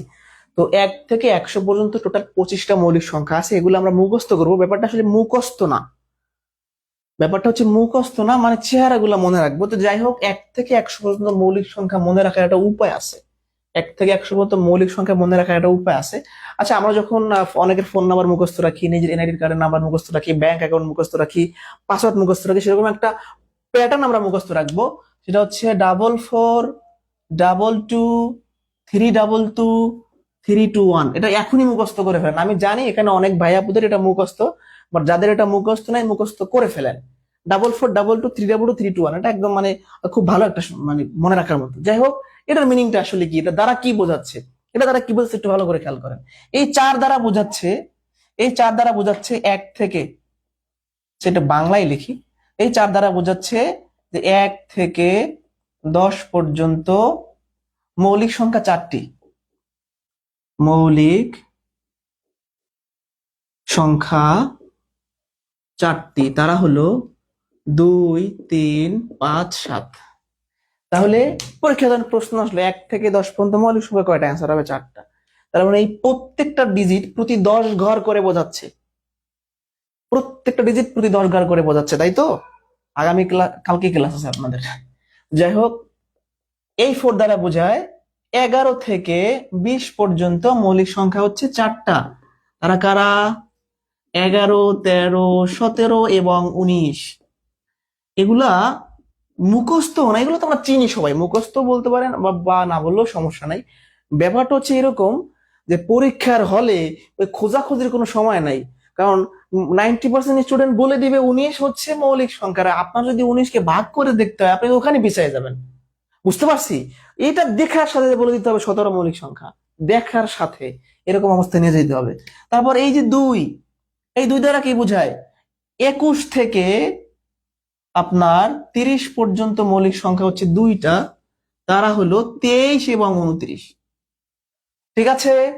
তারপর আমাদের এই 2 দ্বারা বোঝায় 31 থেকে 40 পর্যন্ত মৌলিক সংখ্যা হচ্ছে 2টা, সেটা হলো 31 আর হলো 37। আরো টেকনিক দেখাই দেবো, মানে এই কথাবার্তাগুলো আরো শর্ট করে দিব, একটু ধৈর্য ধরেন। 3, এই 3 দ্বারা বোঝায় 41 থেকে 50 পর্যন্ত মৌলিক সংখ্যা কয়টা? 3টা, তারা হলো 41, 43, 47। তারপর আমার পরবর্তী ডিজিট কত? 2। 51 থেকে কি বোঝাচ্ছে আমাকে? 60। মৌলিক সংখ্যা হচ্ছে 2টা, একটা কি 51 আর 59। বুঝতে পারছি? এরপরে বাকি কত, আমার পরবর্তী ডিজিট হচ্ছে আবার 2, তাহলে কত? 61 থেকে আমার 70, এখানেও 2টা। এখানে কারা কারা আসবে? 2টি, 61 আর 67। এরপর বাকি থাকে 3, 2, 1। এভাবে করে চার্ট আমি দিয়ে দিছি সেটি। এই জিনিসগুলো আমি আর একটু সংক্ষেপ করে দিতে চাই, আর একটু সংক্ষেপ করে যদি দিতে চাই তাহলে ব্যাপারটা কি দাঁড়ায়। আপনাদের সামনে, যাদের সামনে শীট আছে তা ভালো না থাকলেও সমস্যা নাই, এই চার্টের দিকে একটু তাকান। আমি যতগুলা সংখ্যা লিখছি তার শেষের ডিজিট গুলো একটু দেখেন তো। 3, 9, 9, 7, 3, 1, 1, 7, 1, 3, 7, 1, 9, 1, 7।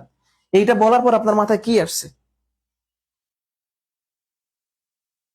কিছু আসে নাই? মানে মৌলিক সংখ্যার শেষে 1, 3, 7, 9 এগুলাই থাকে বেশি। কি বলছি? 1, 3, 7, 9 এগুলাই বেশি থাকে। মৌলিক সংখ্যার শেষে কখনো জোড় সংখ্যা থাকে না, 2 থাকে না। 2 একমাত্র জোড় মৌলিক সংখ্যা, এটা বাদে 4 থাকে না, 6 থাকে না, এরকম থাকে না। তো যাই হোক, 8 থাকে না। তার মানে আমরা বুঝতে পারলাম মৌলিক সংখ্যার শেষে 1, 3, 7, 9 এগুলাই বসে। ঠিক আছে? যাই হোক, এই 1 থেকে 100 পর্যন্ত টোটাল মৌলিক সংখ্যা হচ্ছে 25টি। হিসাব করলে আপনারা বুঝতে পারবেন। তো যাই হোক, আমি কত পর্যন্ত লিখলাম? 70 পর্যন্ত। আর নিচে বোর্ড দেখা যাচ্ছে, নিচে আরো 2 লাইন লেখা যাবে। তাহলে আমি আর একটা দেখাই দিই। এই 3, এই 3 বাকি না আমাদের? 71 থেকে 80, তাই না? 71 থেকে কি 80। তাহলে এখানে কয়টা? 3টা। 71, 73, আর 79। তিনটা দেখেন এখানে আবার 1 3 9, 1 3 9 1 3 7 এর বাইরে নাই কিন্তু। এই যে দেখেন, মানে এরা মৌলিক সংখ্যা হইতে পারে, এরা মৌলিক সংখ্যা হইতে পারে, আবার না হইতে পারে, মানে এরা হয় ম্যাক্সিমাম সময় এরা হয়। তো যাই হোক, এরপর থাকতেছে আমাদের এই 2 আর 1। এটা দেখা যাচ্ছে না, আমি সংক্ষেপে বলি, 2 আর 1টা সংক্ষেপে বলে ফেলি। 2 দ্বারা বোঝায় যে 80 থেকে 90 পর্যন্ত দুইটা মৌলিক সংখ্যা আছে, আর মানে 90 থেকে 100 পর্যন্ত একটা মৌলিক সংখ্যা আছে, সেটা হচ্ছে 97। এগুলো শীটে আমি খুব ভালো করে দিয়ে দিচ্ছি, 1 থেকে 200 পর্যন্ত মুখস্থ করে ফেলতে হবে। তাহলে এইটা আমরা শেখার কারণ কি সেটা প্রশ্ন সলিউশন পর্বে গেলেই বুঝতে পারবো। আর একবার আমি রিপিট করছি ছোট করে, ভালো করে খেয়াল করতে হবে, যেটা আমরা মুখস্থ করে ফেলবো 44 2 2 3 2 3 2 1। আর 1 থেকে 100 পর্যন্ত যে 25টা মৌলিক সংখ্যা আছে এগুলো টানা মুখস্থ করে ফেলতে হবে। আমি এটাকে অপশনে দেখে বলে দিব এটা মৌলিক সংখ্যা, আমি এটাকে অপশনে দেখে বলে দেবো মৌলিক সংখ্যা। ঠিক আছে, বুঝতে পারছি কিনা? এখানে কারো কোনো কোশ্চেন থাকলে করতে পারেন, বাট এই ব্যাপারটা কিন্তু খুবই ইম্পর্টেন্ট, মানে এখান থেকে প্রাইমারি নিবন্ধন বা এটিও অন্যান্য জবের পরীক্ষায় একটা প্রশ্ন পাইতে পারেন। আমি 1 থেকে 200 পর্যন্ত শিখে দিচ্ছি, সবাই মুখস্থ করে ফেলবেন, জাস্ট আপনাদের প্রসিডিউরটা আমি দেখাই দিলাম। এগুলো মুখস্থ রাখবেন 2 3 5 7 11 13 17 19 23 29 এরকম করে, মানে এটা মুখস্থ না, কাইন্ড অফ মানে দেখে চিন্তা রাখা, ফেসটা চিন্তা রাখা, ফেস, আর কিছু না। আর শেষে এগুলাই হয় 1 3 7 9 এগুলাই হয়। বুঝতে পারছি? এটা মুছে দিলাম, কোনো কোশ্চেন থাকলে করতে পারেন। এখন এটা শুধু পড়লে হবে না, এর সাথে কোশ্চেন সলিউশনে চলে যেতে হবে, আমাকে প্রশ্ন সমাধান পর্বে যেতে হবে।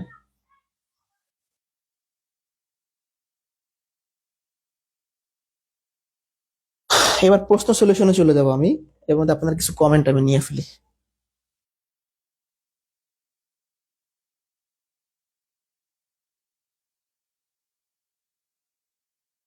ঠিক আছে,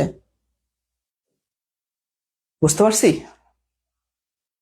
ও আচ্ছা, আমি মনে হয় একটু ভুল লিখছিলাম, 51 না 53 হবে। হ্যাঁ, 51 তো, সরি 53 হবে, 53 আর এটা হবে। একটু এখানে কারেকশন করে নেবেন, সেটা কারেকশন করে দেওয়া আছে, ভুলে হয়তো 51 লিখে ফেলছিলাম, তাই না?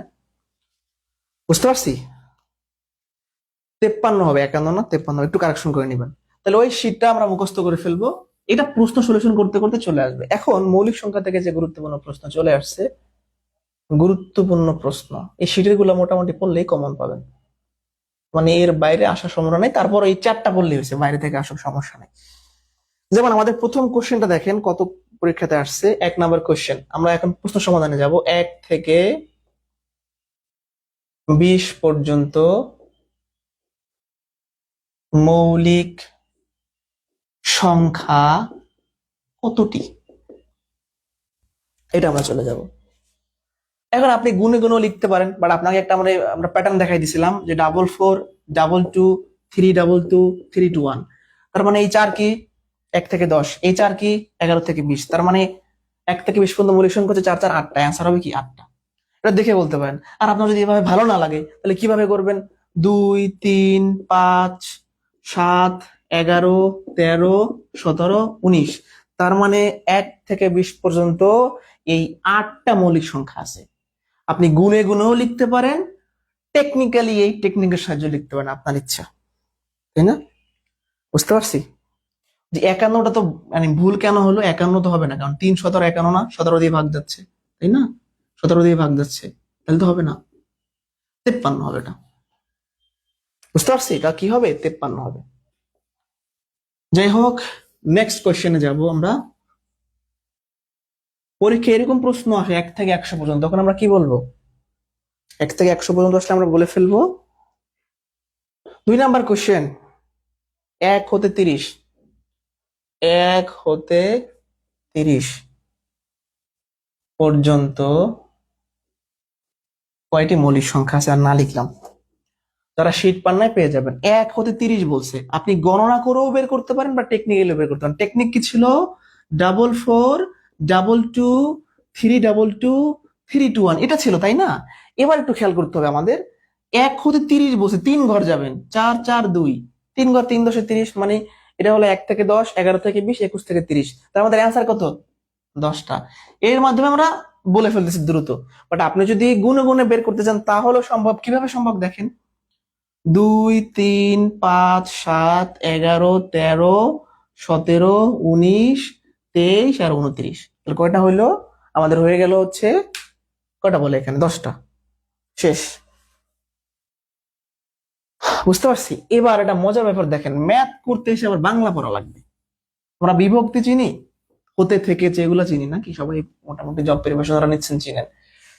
একটা ব্যাপার আছে সেটা আমরা একটু দেখি। যেমন আমি 3 নাম্বার কোশ্চেন, 4 নাম্বার কোশ্চেনে যাই। 3 নাম্বার তো করে দাও, 4 নাম্বার কোশ্চেন। 2 ও 32-এর মধ্যে কি বলছি? 2 ও 32-এর মধ্যে মৌলিক সংখ্যা কয়টি? এখন আবার বাংলা পড়তে হবে, সেটা হচ্ছে হতে থেকে যদি বলে আর মধ্যে যদি বলে, এটা কিন্তু অনেকে ভুল করে। আর একবার বলছি, এই জিনিসটা ভুল করে, এটা না জানলে হবে না। হতে থেকে যে আমি যদি বলি 1 হতে 30, এখানে বলছি 2 ও 32-এর মধ্যে, আমি যদি বলি 2 হতে 32, তাহলে এই মধ্যে বলার কারণে একটা অ্যান্সার আসবে, আর হতে বলার কারণে অন্যরকম অ্যান্সার আসবে। কথা বুঝতে পারছি? তাহলে এই এই শব্দগুলোর জন্য পার্থক্য হয়। এখন এটা কিভাবে কি হয়, যখন আপনাকে আমি বলতেছি 2 ও 32-এর মধ্যে, তার মানে 2 আর 32 বাদে এর মাঝের গুলা। আরেকবার খেয়াল করি, মধ্যে মানে কি এই রেঞ্জের ভিতরের গুলা, 2ও আসবে না 32ও আসবে না। তাহলে 2 বাদ দেওয়ার পরে মৌলিক সংখ্যা কি আছে? 3, তারপর 5, তারপর 7, 11, তারপর হচ্ছে কি 13, 17, 19, তারপর হচ্ছে 23, 29 আর 31। তাহলে কয়টা হইলো? 10টা নাকি? 4, 4, 8 আর 2, 10। অ্যান্সার হবে 10টি। বাট আমি যদি বলতাম 2 হতে 32, তাহলে অ্যান্সার হয়তো 11টি, কারণ 2ও তখন মৌলিক সংখ্যা ছিল। তাহলে আমার ফাইনাল কথাটা হলো, যারা এখনো বুঝতে পারিনি, 2 ও 32-এর মধ্যে মানে 2ও বাদ যাবে, 32ও বাদ যাবে, এর মাঝের গুলা। বাট আমি যখন হতে কিংবা থেকে বলছি, তার মানে আমাকে এই দুইটা লিমিট বা দুই পাশের সংখ্যাকে হিসাব করতে হবে। যেমন আমি যদি 2 হতে 32 বলি, তাহলে 2 কি মৌলিক? হ্যাঁ, 2ও তাহলে হিসাবে আসবে। 32 মৌলিক না? মৌলিক। 30কে আমরা বাদ দিয়ে দিব। তাহলে হতে থেকে আর মধ্যে ডিফারেন্স আছে, না বুঝলে আমাকে প্রশ্ন করবে। এটা টেকনিক্যালিও বের করা সম্ভব। আমরা জানি যে 2 থেকে মানে সরি 1 থেকে 30 পর্যন্ত মৌলিক সংখ্যা 10টা, এটা আমরা জানি। হ্যাঁ, বাট এখানে 32 আছে। তা 30-এর পরে একটা মৌলিক সংখ্যা হলো 31, তাহলে এখানে একটা হলো 11টা হওয়ার কথা। কিন্তু 2 যেহেতু বাদ যাবে, সেটা বাদ দিলে 10টাই থাকতেছে। মানে টেকনিক্যালিও বের করা সম্ভব। যাই হোক, কোভাবে চিন্তা করতে পারেন, গণনা করতে পারেন। এটা একটু খাতায় লিখে রাখেন যদি দরকার হয়। ঠিক আছে, আমি নেক্সট প্রশ্নে যাচ্ছি তাহলে। কোনো কোশ্চেন থাকলে আমাকে বলতে হবে। কোনো কোশ্চেন আছে?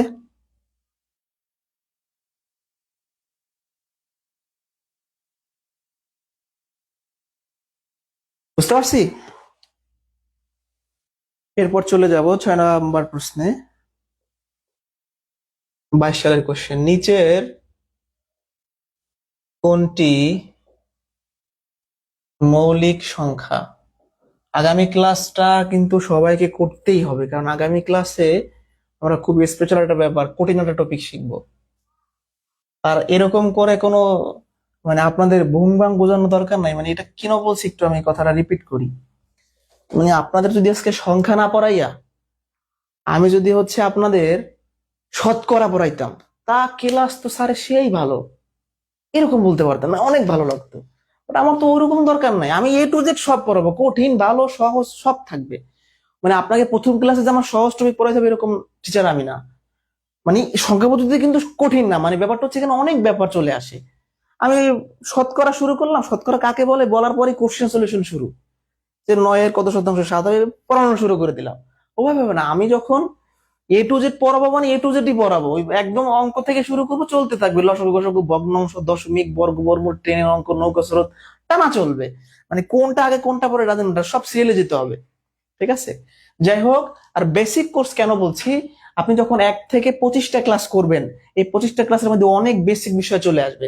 আপনি লসাগু গসাগু করতে পারবেন, আপনি ভগ্নাংশের যোগ বিয়োগ করতে পারবেন, কোনটা বড় কোনটা ছোট ভগ্নাংশ চিন্তা করতে মানে বের করতে পারবেন, দশমিকের গুণ ভাগ করতে পারবেন, বর্গমূল করতে পারবেন, ক্যালকুলেটর ছাড়া কিভাবে ভাগ প্রক্রিয়া করতে হয়। তো এই ব্যাপারগুলো 1 থেকে 25টা ক্লাস শেষ হওয়ার পরে আপনার বেসিকটা ডেভেলপ হবে পাটিগণিতের। তো যাই হোক, কথা না বাড়াই, নিচের কোনটি মৌলিক সংখ্যা, এটা আমাকে বের করতে বলছে। তো আমি তো জানি যে জোড় সংখ্যাগুলো সবই কি, 2 বাদে যতগুলা জোড় সংখ্যা সবই কি আমার মৌলিক না যৌগিক। তাহলে 9 কে দেখেন, 9 কে অন্য সংখ্যা দিয়ে ভাগ যায়, 3 দিয়ে ভাগ যায়, তাহলে 9 কি যৌগিক সংখ্যা, 8 তো জোড় সংখ্যা বাদ, 4 জোড় সংখ্যা বাদ, 2 হবে অ্যান্সার। আমি যখন ওই লাইনটা বাসা থেকে পড়ে আসছি যে 2 হলো একমাত্র জোড় ও সবচেয়ে ছোট মৌলিক সংখ্যা, তা 2 যখন অপশনে আসি এটা দাগাই ফেলবে, এদিকে বাদ। আপনি যখন ওই কিওয়ার্ডটা জেনে আসছেন তখন কি কিন্তু এটা মুহূর্তের মধ্যেই পারবেন। কথা বুঝতে পারছি। নেক্সট কোশ্চেন 7 নাম্বার, নিচের কোনটি মৌলিক সংখ্যা? মৌলিক সংখ্যা অপশনে আমার কি আছে? 91 আছে, 87 আছে, 87, তারপরে কি 63 আর 59। 63, 59। নিচের কোনটি মৌলিক সংখ্যা? আমি যদি ওই চারটা পরে পরীক্ষার হলে যাই আমার চোখেই পড়বে এইটা অ্যান্সার, একটুকে পড়াই আসছে তাই না? বাট এগুলা কেন অ্যান্সার নয় সেটা আমাকে জাস্টিফাই করতে হবে। 91 কে আমরা ভাগ করতে পারি, 7 দিয়ে ভাগ করতে পারি। আমরা বলি না 7 13 91, 13 দিয়ে ভাগ যায়, 7 দিয়ে ভাগ যায়, এটাকে ভাগ যায় হবে না। এটাকে ভাগ যায় 3 29 87, 29 দিয়ে ভাগ যায়, 3 দিয়ে ভাগ যায়, হবে না। এটা তো আমাদের বাইরেও সংখ্যা, 7 9 64 সবাই জানি, হবে না, এটা হচ্ছে আনসার। মানে এই সবগুলাকে একের বাইরেও সংখ্যা দিয়ে ভাগ যায়, এটাকে যায় না। মানে ওই চার্ট পড়ার পর এটা পাঁচজনিক মতো মনে হবে। এখন বলতে পারেন যে ভাই 87 কে যে 29 দিয়ে ভাগ যায়, 3 দিয়ে ভাগ যায়, আপনি কিভাবে বলবেন? এই ভাগ যে যায় কেন, বিভাজ্যতার কিছু নিয়ম আছে, টেস্ট অফ ডিভিজিবিলিটি যেটাকে বলে, সেটা আমরা কি এই চ্যাপ্টারের শেষ ক্লাসে সেটা শিখবো, বিভাজ্যতার নিয়ম। শীট যারা পান নাই, ক্লাসের জন্য শীটের প্রয়োজনীয়তা নেই, আমি এখানে লিখে লিখি করাবো। শীটটা 2-3 দিনের মধ্যে পেয়ে যাবেন যারা এখনো পান নাই। এখানে 100 জনের বেশি শীট পেয়ে গেছে অলরেডি, সবাই পাবে।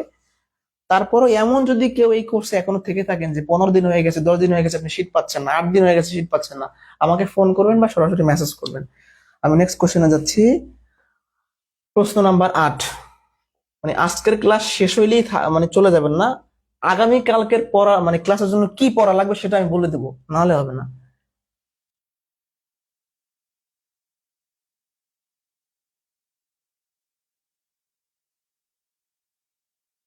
আর একটা চ্যাপ্টার শেষ হওয়ার পর একটা জুম মিটিং হবে, আপনাদের মতামত কি করলে ভালো হয়, কার কি সমস্যা, কার কি সমস্যা বলতে কিভাবে কি করতে পারতেছেন না, কি নিয়ে ডিপ্রেশন ম্যাথমেটিক্সের, সেগুলো নিয়ে একটা সেমিনার টাইপের হবে। ওকে, নিচের কোনটি মৌলিক সংখ্যা, তাই না? তা আমি যদি চার্ট পড়ে আসি, আমার চোখে একটা সংখ্যা ভাসতেছে, ওইটা হবে আনসার। তাই পরে আসি, 91 কেন মৌলিক সংখ্যা না? 13 দিয়ে ভাগ যায়, 7 দিয়ে ভাগ যায়, এটা আমার জানা নাই, ধরেন সাপোজ এটা আমি রেখে দিলাম। 87 মৌলিক না, একটু আগে আমরা অপশনে দেখে আসছি যে 29 দিয়ে ভাগ যায়, হয় অ্যান্সার এইটা বা এইটা হবে। মনে করেন পরীক্ষাটা আপনি ভাঙাইতে পারতেছেন, এটা আপনি চোখে দেখেন না আগে, এইটা দেখেন, এটা যদি না হয় তাহলে এটা অবশ্যই অ্যান্সার। মানে এমসিকিউ পরীক্ষায় কিছু দাগানোর কিছু টেকনিক্যাল ব্যাপার স্যাপার আছে। মনে করেন আমি এটা জানতেছি না মৌলিক না যৌগিক, তাহলে পাশেরটা চেক করে দেখি, এটা যদি না হয় তখন আমি এটাকে চেক করবো, আর এটা যদি হয়ে যায় এটাকে চেক করবো না। 47 মৌলিক সংখ্যা অনুসংখ্যা দিয়ে ভাগ যায় না, এটাকে কেন আমি মৌলিক বলতেছি না? 143 এই জিনিসটা কিভাবে আসে? সম্ভবত 11 দ্বারা গুণ করলে আসে নাকি, এরকম হইতে পারে। আমি একটু গুণ করে দেখি, 3 একে 3, 1 একে 1, হ্যাঁ। তাহলে 143 কে 11 দ্বারা ভাগ যায়, 13 দ্বারা ভাগ যায়, তাহলে এটা হবে না। এই হলো কথাবার্তা, আর কিছু না। আবারও বলছি, ভর্তি হয়ে কোনো আফসোস নাই। মানে আপনি আগে 10টা ক্লাস করেন, তারপর যদি আপনার ভালো না লাগে আপনি মানে ব্যাক পাবেন। কিন্তু এক ভাই তো অলরেডি মেসেজ দিয়ে ফেলছিস, তাকে গ্রুপ অ্যাড করতে পারেনি, সে বুঝে টাকা চলে গেছে। মানে এরকম অনলাইনে হয়, আপনাদের একটা দোষ না, আসলে অনলাইনে অনেক প্রতারণা কিন্তু হয়। আমাকেও তো ওইভাবে কেউ চিনেন না, আমাকে যে টাকা পাঠাইছেন তো ভরসা করেই পাঠাইছেন, তাই না? এরকম অনেক প্রতারণা হয়, বই কিনতে টাকা পাঠাই পান না, কোর্সে ভর্তি হয়ে পান না, এরকম হতে পারে। আপনাদের আমি তো দিচ্ছি না। নেক্সট কোয়েশ্চেন, কত নাম্বারে যাব আমি? 9 নাম্বার কোয়েশ্চেন। 60, এটা ইম্পর্টেন্ট অনেক, এটা পরীক্ষাতে আসে বেশি। 80 এর মধ্যবর্তী বৃহত্তম ও ক্ষুদ্রতম মৌলিক সংখ্যার অন্তর।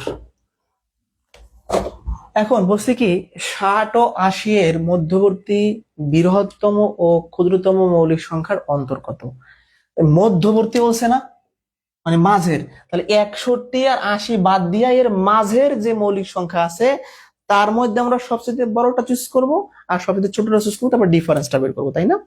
তাহলে 60 ও 80 এর মধ্যবর্তী বলছে, তাহলে 60 এর পর থেকে শুরু করব আর 80 এর এদিক থেকে শুরু করব। 60 এর পরে আছে কি 61, 61 মৌলিক নাকি যৌগিক? 61 একটা মৌলিক সংখ্যা। তাহলে ক্ষুদ্রতম তো পেয়ে গেছি। এবার বৃহত্তম যখন বের করতে যাবো মানে বড়টা, তখন আমার 80 এই পাশ থেকে হিসাব শুরু করতে হবে। 80 তো বাদ, 80 এর আগে কি 79, 79 কি মৌলিক না যৌগিক? মৌলিক। তাহলে 60 ও 80 এর মধ্যবর্তী যতগুলো মৌলিক সংখ্যা আছে তার মধ্যে এইটা হইলো ক্ষুদ্রতম, এইটা হইলো বৃহত্তম। এবার আপনি পার্থক্য বের করতে বলো, যোগফল বের করতে বলো, কোনো সমস্যা নেই, প্রশ্নে যোগফল বলতে পারে। কত হলো? এই না, অ্যান্সার শেষ।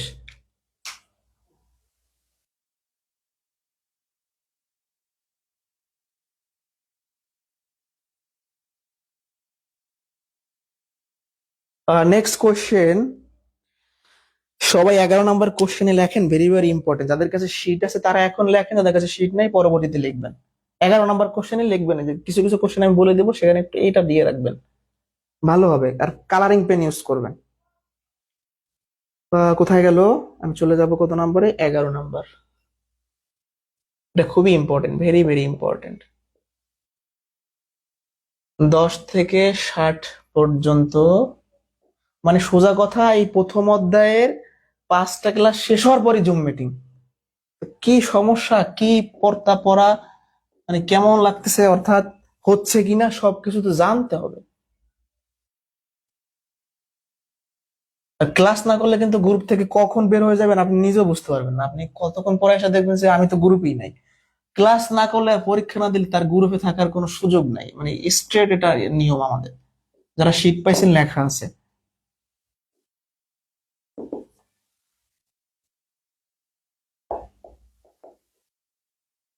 সমষ্টি কত? আচ্ছা, এই প্রশ্নটা একটু ভালো করে পড়েন, এটা ইম্পর্টেন্ট। কেন বলছি দেখেন, বিসিএস আসছিল, অন্য পরীক্ষা আসছে। 10 থেকে 60 পর্যন্ত যেসব মৌলিক সংখ্যার একক স্থানীয় অঙ্ক নয় এদের সমষ্টি। একক স্থানীয় অঙ্ক মানে কি? শেষে 9 থাকা লাগবে। কথা বলে না, শেষে 9 থাকা লাগবে। তো আমি মৌলিকটা বাদ দিই, মৌলিক সংখ্যার কথাটা বাদ দিই। আমি আগে দেখি যে 10 থেকে 60 পর্যন্ত কোন কোন সংখ্যার শেষে 9 আছে, মানে এককের স্থানে 9 আছে। মৌলিকের চিন্তাটা একটু পরে করেন। 10 থেকে 60 পর্যন্ত যতগুলো সংখ্যা আছে, কোন কোন সংখ্যা শেষে 9 আছে? 19, 29, 39, 49, 59। তাহলে 10 থেকে 60 পর্যন্ত এই 5টা সংখ্যার শেষে 9 আছে, অর্থাৎ 5টা সংখ্যার একক স্থানীয় অঙ্ক 9। এই যে এটা এটা এটা এটা এটা।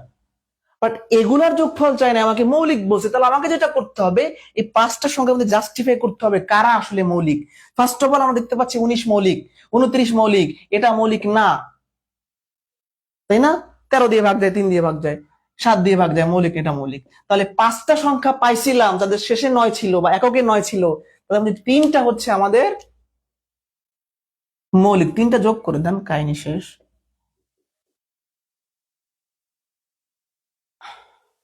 107 না? অ্যান্সার শেষ। এটা কি বুঝতে পারছি? এটা বুঝছেন কিনা বলেন তো?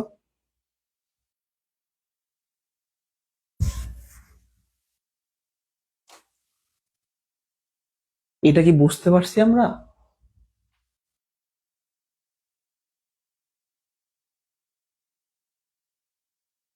এখন একটা কথা বলি, অনলাইন ক্লাস কি, অনলাইন ক্লাসের কি অবস্থা একটু দেখবেন। আজকে তো প্রথম ক্লাস।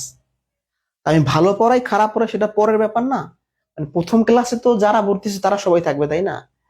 তাহলে আমাদের পজিশনটা কোথায়, যে আমরা একটা কোর্সে ভর্তি প্রথম ক্লাসে 60 জন উপস্থিত থাকতেছি, স্টুডেন্ট 140 বা 50 বা 200 মতো হয়ে যাবে। তাহলে ব্যাপারটা বুঝতে পারছেন? প্রথম ক্লাস, এটা কিন্তু আপনাদের মনে করে দিচ্ছে প্রথম ক্লাস। এটাই অনলাইন ক্লাস, এটাই এরকমই হয়। এইটা করা যাবে না তো। আপনাকে আমি গ্যারান্টি দিয়ে বলতেছি, আমার কথা বলতেছি না, আমি যা পড়াই না পড়াই সেটা তো পরের ব্যাপার। অনলাইনে খুব কম টাকায় অফলাইন থেকে ভালো মানের সার্ভিস নেওয়া সম্ভব, বুঝতে পারছি।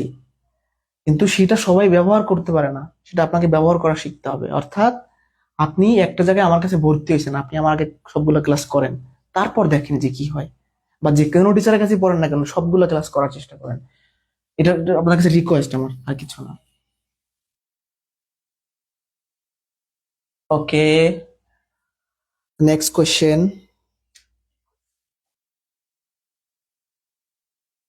12 নাম্বার সহজ কোশ্চেন, এখানে আর কথা যেমন না বলি। 1 থেকে 10 পর্যন্ত মৌলিক সংখ্যাগুলোর গুণফল চাইছে। মৌলিক সংখ্যাগুলোর গুণফল 1 থেকে 10 পর্যন্ত মৌলিক সংখ্যা আছে কি কি? 2, 3, 5, 7। গুণ করে দেই আমরা। 3 দুগুণে 6, 5 ছক 30, 30 আর 7 210 নাকি? এটা হচ্ছে আনসার।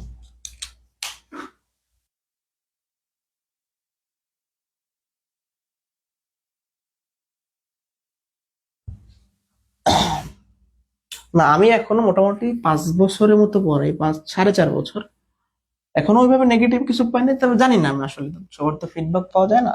কারণ আমার কোর্সে খুব টাকাই থাকে কম, মানে এটার শীট নেওয়ার পরে সে যদি বলে যে ভাই ঠকছে, এটা ঠকার সুযোগ নেই। একটা বইয়ের দামই তো ভাই 500 টাকা, একটা নর্মালি বাজারে বইয়ের দামই 500 টাকা, তাই না?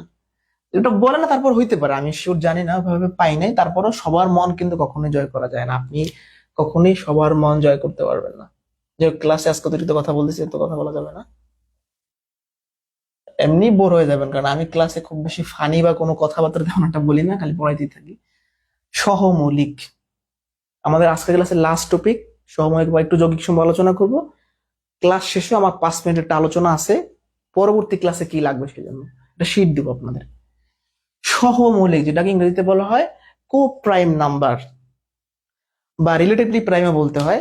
মানে ইংরেজি গুলা কেন বলছি, এগুলো অনেক সময় লাগে যদি কেউ এখানে ব্যাংকে পরীক্ষা দিয়ে থাকেন, বা এমন ধরেন প্রাইমের একটা পরীক্ষায় সহমৌলিক না বলে কো প্রাইম বলে দিল, তখন আপনাকে এটা বুঝে নিতে হবে।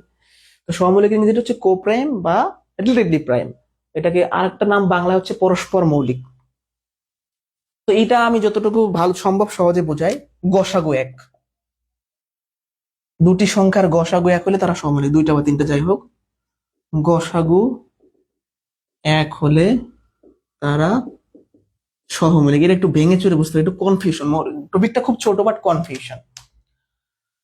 সহমৌলিক, দুইটা মৌলিক সংখ্যা সবসময় সহমৌলিক। এখন সহমৌলিক হওয়ার জন্য সংখ্যা দুইটা মৌলিক হইতে হবে তা না, যৌগিকও থাকতে পারে সাথে। এত প্যাচে না দিয়ে গসাগু এক, আমরা চেক করবো কিভাবে গসাগু এক। যেমন 2 আর 3, এরা কি সহমৌলিক? এটা অবশ্যই সহমৌলিক, কারণ দুইটাই মৌলিক সংখ্যা, তারা দুইটা মৌলিক সংখ্যা আজীবনই সহমৌলিক। এখন পেঁচাই না পাচাই গসাগু এক বলতে পারি। গসাগু এক মানে শুধু এক দিয়ে দুইটাকে ভাগ যাবে, শুধু এক দিয়েই ভাগ যাবে, তাহলে এইটা হয় গসাগু। বাট আমি যদি বলি, সরি, আমি যদি বলি 2 এ 4, এরা কি সহমৌলিক? না, এরা সহমৌলিক না। কারণ 2 দিয়ে ভাগ যাচ্ছে, সরি, 1 আর 2। তাহলে এখানে কত? গসাগু হচ্ছে 2, গসাগু 2 হইলে হবে না, 1 হইতে হবে।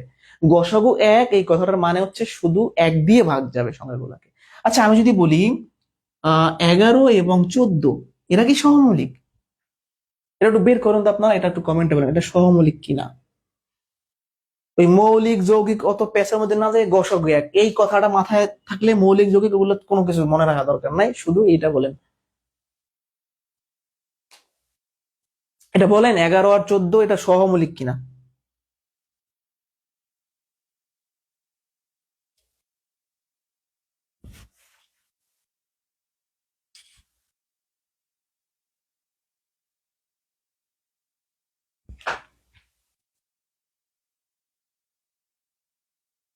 বলতে হবে তো। একজন বলছেন সহমৌলিক, একজন বলছেন সহমৌলিক না। দেখি কি হয়।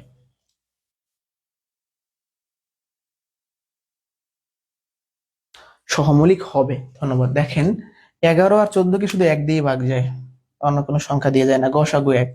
তাহলে একটু মজার ব্যাপারটা দেখেন, 11 কি মৌলিক, এটা কি যৌগিক। তাহলে একটা মৌলিক একটা যৌগিক মিলেও সহমৌলিক হইতে পারে। সহমৌলিক মানে যে দুইটাই মৌলিক লাগবে তা কিন্তু না, তবে এই প্যাচটা কিন্তু লাগবে।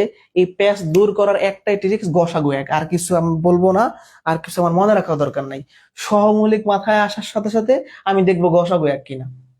তবে এটার দুইটা যে বৈশিষ্ট্য বললাম, যদি দুইটা মৌলিক সংখ্যা সবসময় সহমৌলিক এবং একটা মৌলিক একটা যৌগিক মিলে সহমৌলিক হয়, না হইতে পারে। ঠিক আছে। একটু আগে কি কথা বলছি, একটা মৌলিক একটা যৌগিক মিলে সহমৌলিক হইতে পারে না হইতে পারে, তার প্রমাণ এইখানে। 2 কি মৌলিক, 4 কি যৌগিক, বাট তারা সহমৌলিক হয় নাই। 11 কি মৌলিক, 14 কি যৌগিক, বাট তারা সহমৌলিক হইছে। তো এত প্যাচের মধ্যে আমি যাব না, গসাগু 1। এবার আমার দুটো কোশ্চেন সলিউশন পর্ব আছে, তারপরে আমার এটা শেষ হয়ে যাবে। নিচের বলছে কি, নিবন্ধন পরীক্ষার কোশ্চেন 14 নাম্বার। নিচের কোন ক্রোমোজোরটি, মানে এক জোড়া আর কি, সহমৌলিক? নিবন্ধন পরীক্ষার কোশ্চেন, মৌলিক। 4, 6, 6, 9, 9, 12, 12, 17। তো আমি সহমৌলিক আমার সামনে পড়লে আমি গসাগু 1 কিনা চেক করবো। দুইটা জোড় সংখ্যা জীবনও সহমৌলিক হবে না, অনেক কিছুই আছে, বাট গসাগু 1 চিন্তা করবে। 2 গসাগু হবে না, 3 দিয়ে ভাগ যায়, 3 গসাগু হবে না। এটা হচ্ছে 3 দিয়ে ভাগ যায়, 3 গসাগু হবে না। এটা হচ্ছে অ্যান্সার। কেন অ্যান্সার দেখেন, 12 গসাগু যারা পারেন না, গসাগুর এক্সট্রা ক্লাস আছে আলাদা। 12 আর 17কে আপনি 1 ছাড়া অন্য কোনো সংখ্যা দিয়ে ভাগ যাবেন না, মানে এমন কোন সংখ্যা এখানে বসাইতে পারবেন না যেটা দিয়ে 12 কেউ যায় 17 কেউ যায়, শুধু 1 দিয়ে যাবে। তাহলে অ্যান্সার হচ্ছে ওইটা। তাহলে আগামী ক্লাসের জন্য আজকে আর পড়াবো না, টাইম সিকিউ পড়াই, আর পরবর্তী ম্যাথটা পড়াই শেষ করে দিব। আজকের ক্লাসটা শেষে মানে আগামী ক্লাসের জন্য কিছু কথা বলে রাখবো, তো খেয়াল রাখতে হবে এটা। লাস্ট কোশ্চেন, আজকে খুব বেশি পড়ানো হয় নাই, টুকটাক আর কি একটা টপিক। নিচের কোনটি পরস্পর সহমৌলিক? 12, 18, 19, 38, 22, 27, 28, 35।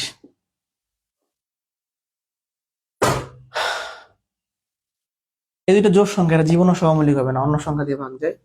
এটা নিয়ে একটু এইটার মধ্যে এই দুটা কনফিউশনে পাঠায় দেয়। 19 আর 38 এটাকে অনেকে সহমৌলিক বলে, এটা আসলে সহমৌলিক না। দেখেন তো, 19 দিয়ে ভাগ যায়, এটা গসাগু 19, তাহলে এটা সহমৌলিক না, এটা সহমৌলিক। কারণ শুধুমাত্র কি দিয়ে ভাগ যাবে? 1 দিয়ে ভাগ যাবে। এটা হচ্ছে আনসার।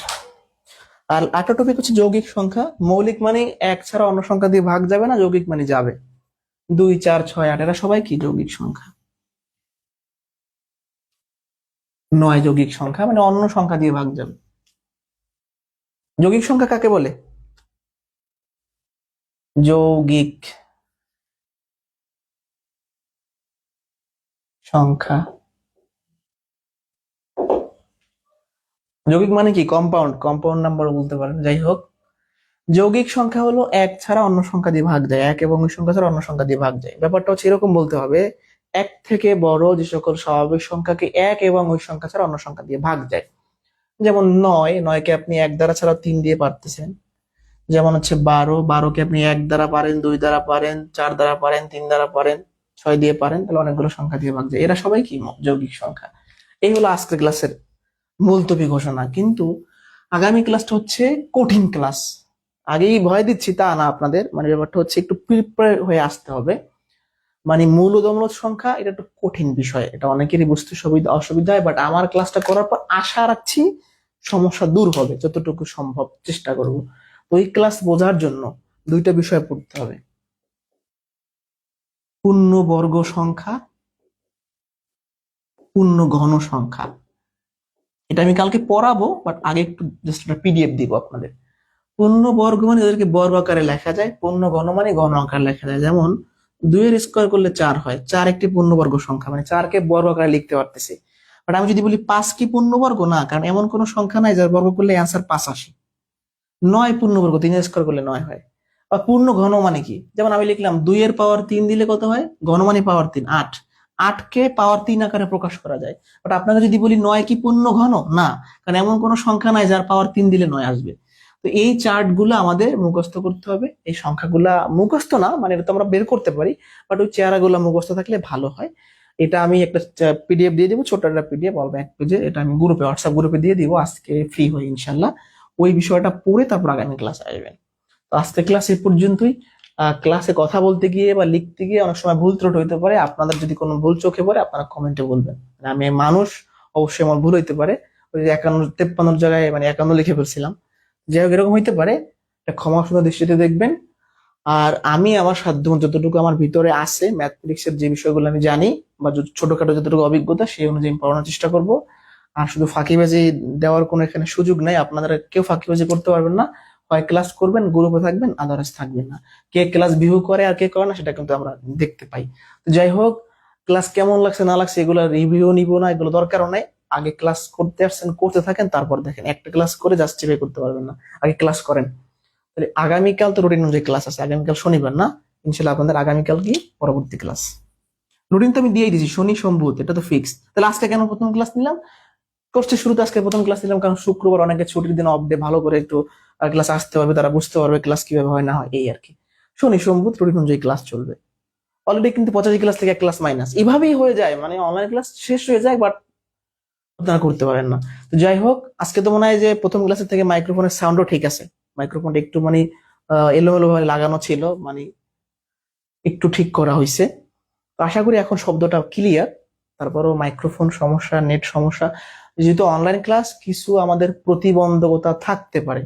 1 নম্বর প্রতিবন্ধকতা নেট, 2 নম্বর বিদ্যুৎ, 3 নম্বর হচ্ছে কারিগরি ত্রুটি।